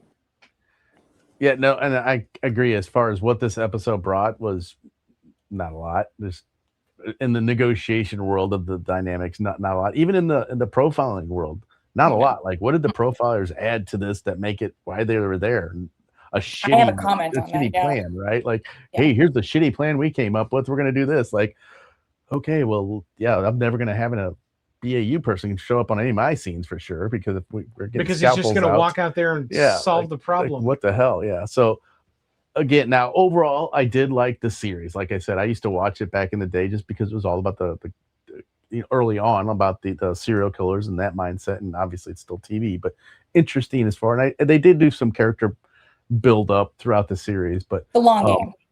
Yeah, right. But case in point, let's go back to first episode of Flashpoint. I could take that episode and watch that episode of Flashpoint and not know anything about the series, but understand a little bit about negotiation, because I thought they did such a good job of this is what it is, and you don't have to watch the whole series because this is what it is. So that's the difference between, I think, good TV and okay TV. Pat, I'm telling you, it's about having a plan. The concept of writing television, the concept of writing a book, television series, a mini series for insert name of online service, whatever.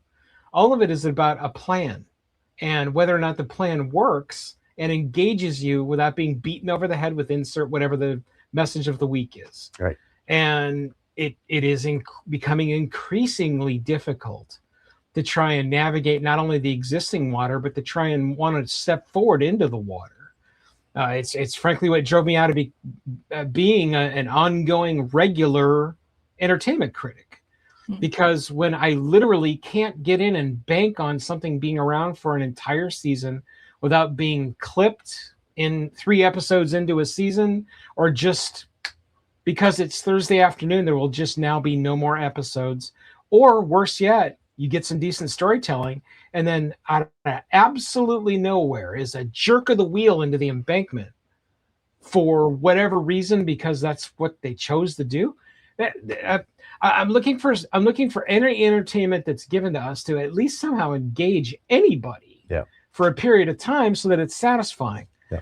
And that's kind of why I gave you my perspective on what we got here. What did you have, Morgan? You had something else? Yeah, I would say, kind of an overarching of what most of us have said at this point is like they didn't do any part of it well, right? They didn't do the negotiation part well. They didn't really do the mental health part well. They didn't do tactical well. They didn't even do BAU well.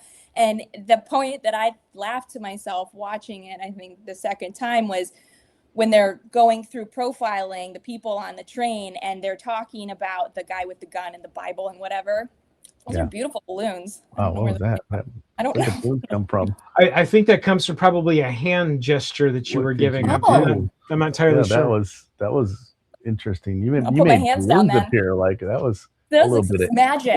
See what appears bringing it all together. The good thing was Magic it wasn't trick. red balloons, because if it would have been red balloons, you need to look to make sure Pennywise is in your damn closet, and that would be a real problem. But yeah, go ahead. Yeah. But they were talking about the guy with the gun and the Bible and whatnot. And basically when they're profiling, they were like, we don't know much about him. He doesn't have any stocks and he has no business retirement portfolio. And Gideon goes, he's not a risk taker. Right. And I was like, that's what you deduced from that Right. information. And then I'm like, Wow. talk about risk taker. He's on a train with a gun on the way to Dallas or wherever to kill his Go wife. find his That wife. sounds pretty risky to me. Yeah, that's I a mean, little risky. Yeah. poor maybe. analysis, Gideon. Right, So yeah.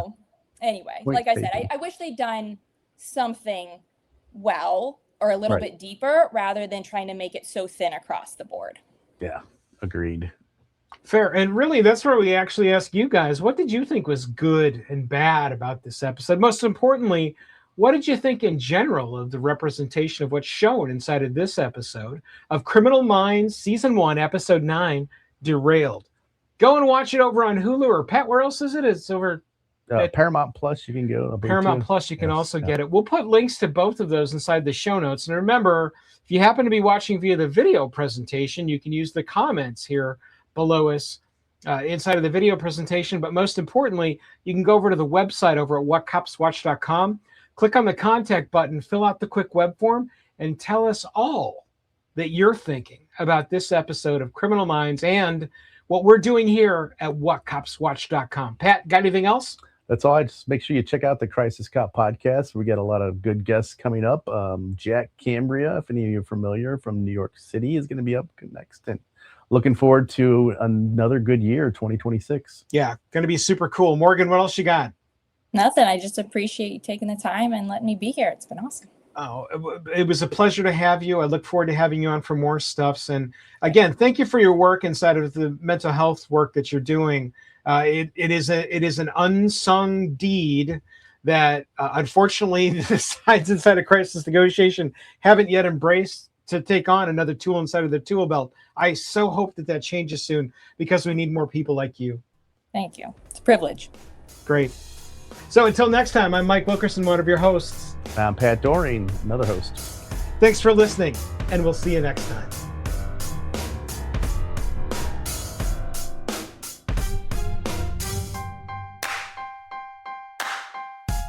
This is the end of your tour of duty. Another episode of What Cops Watch has been filed in records.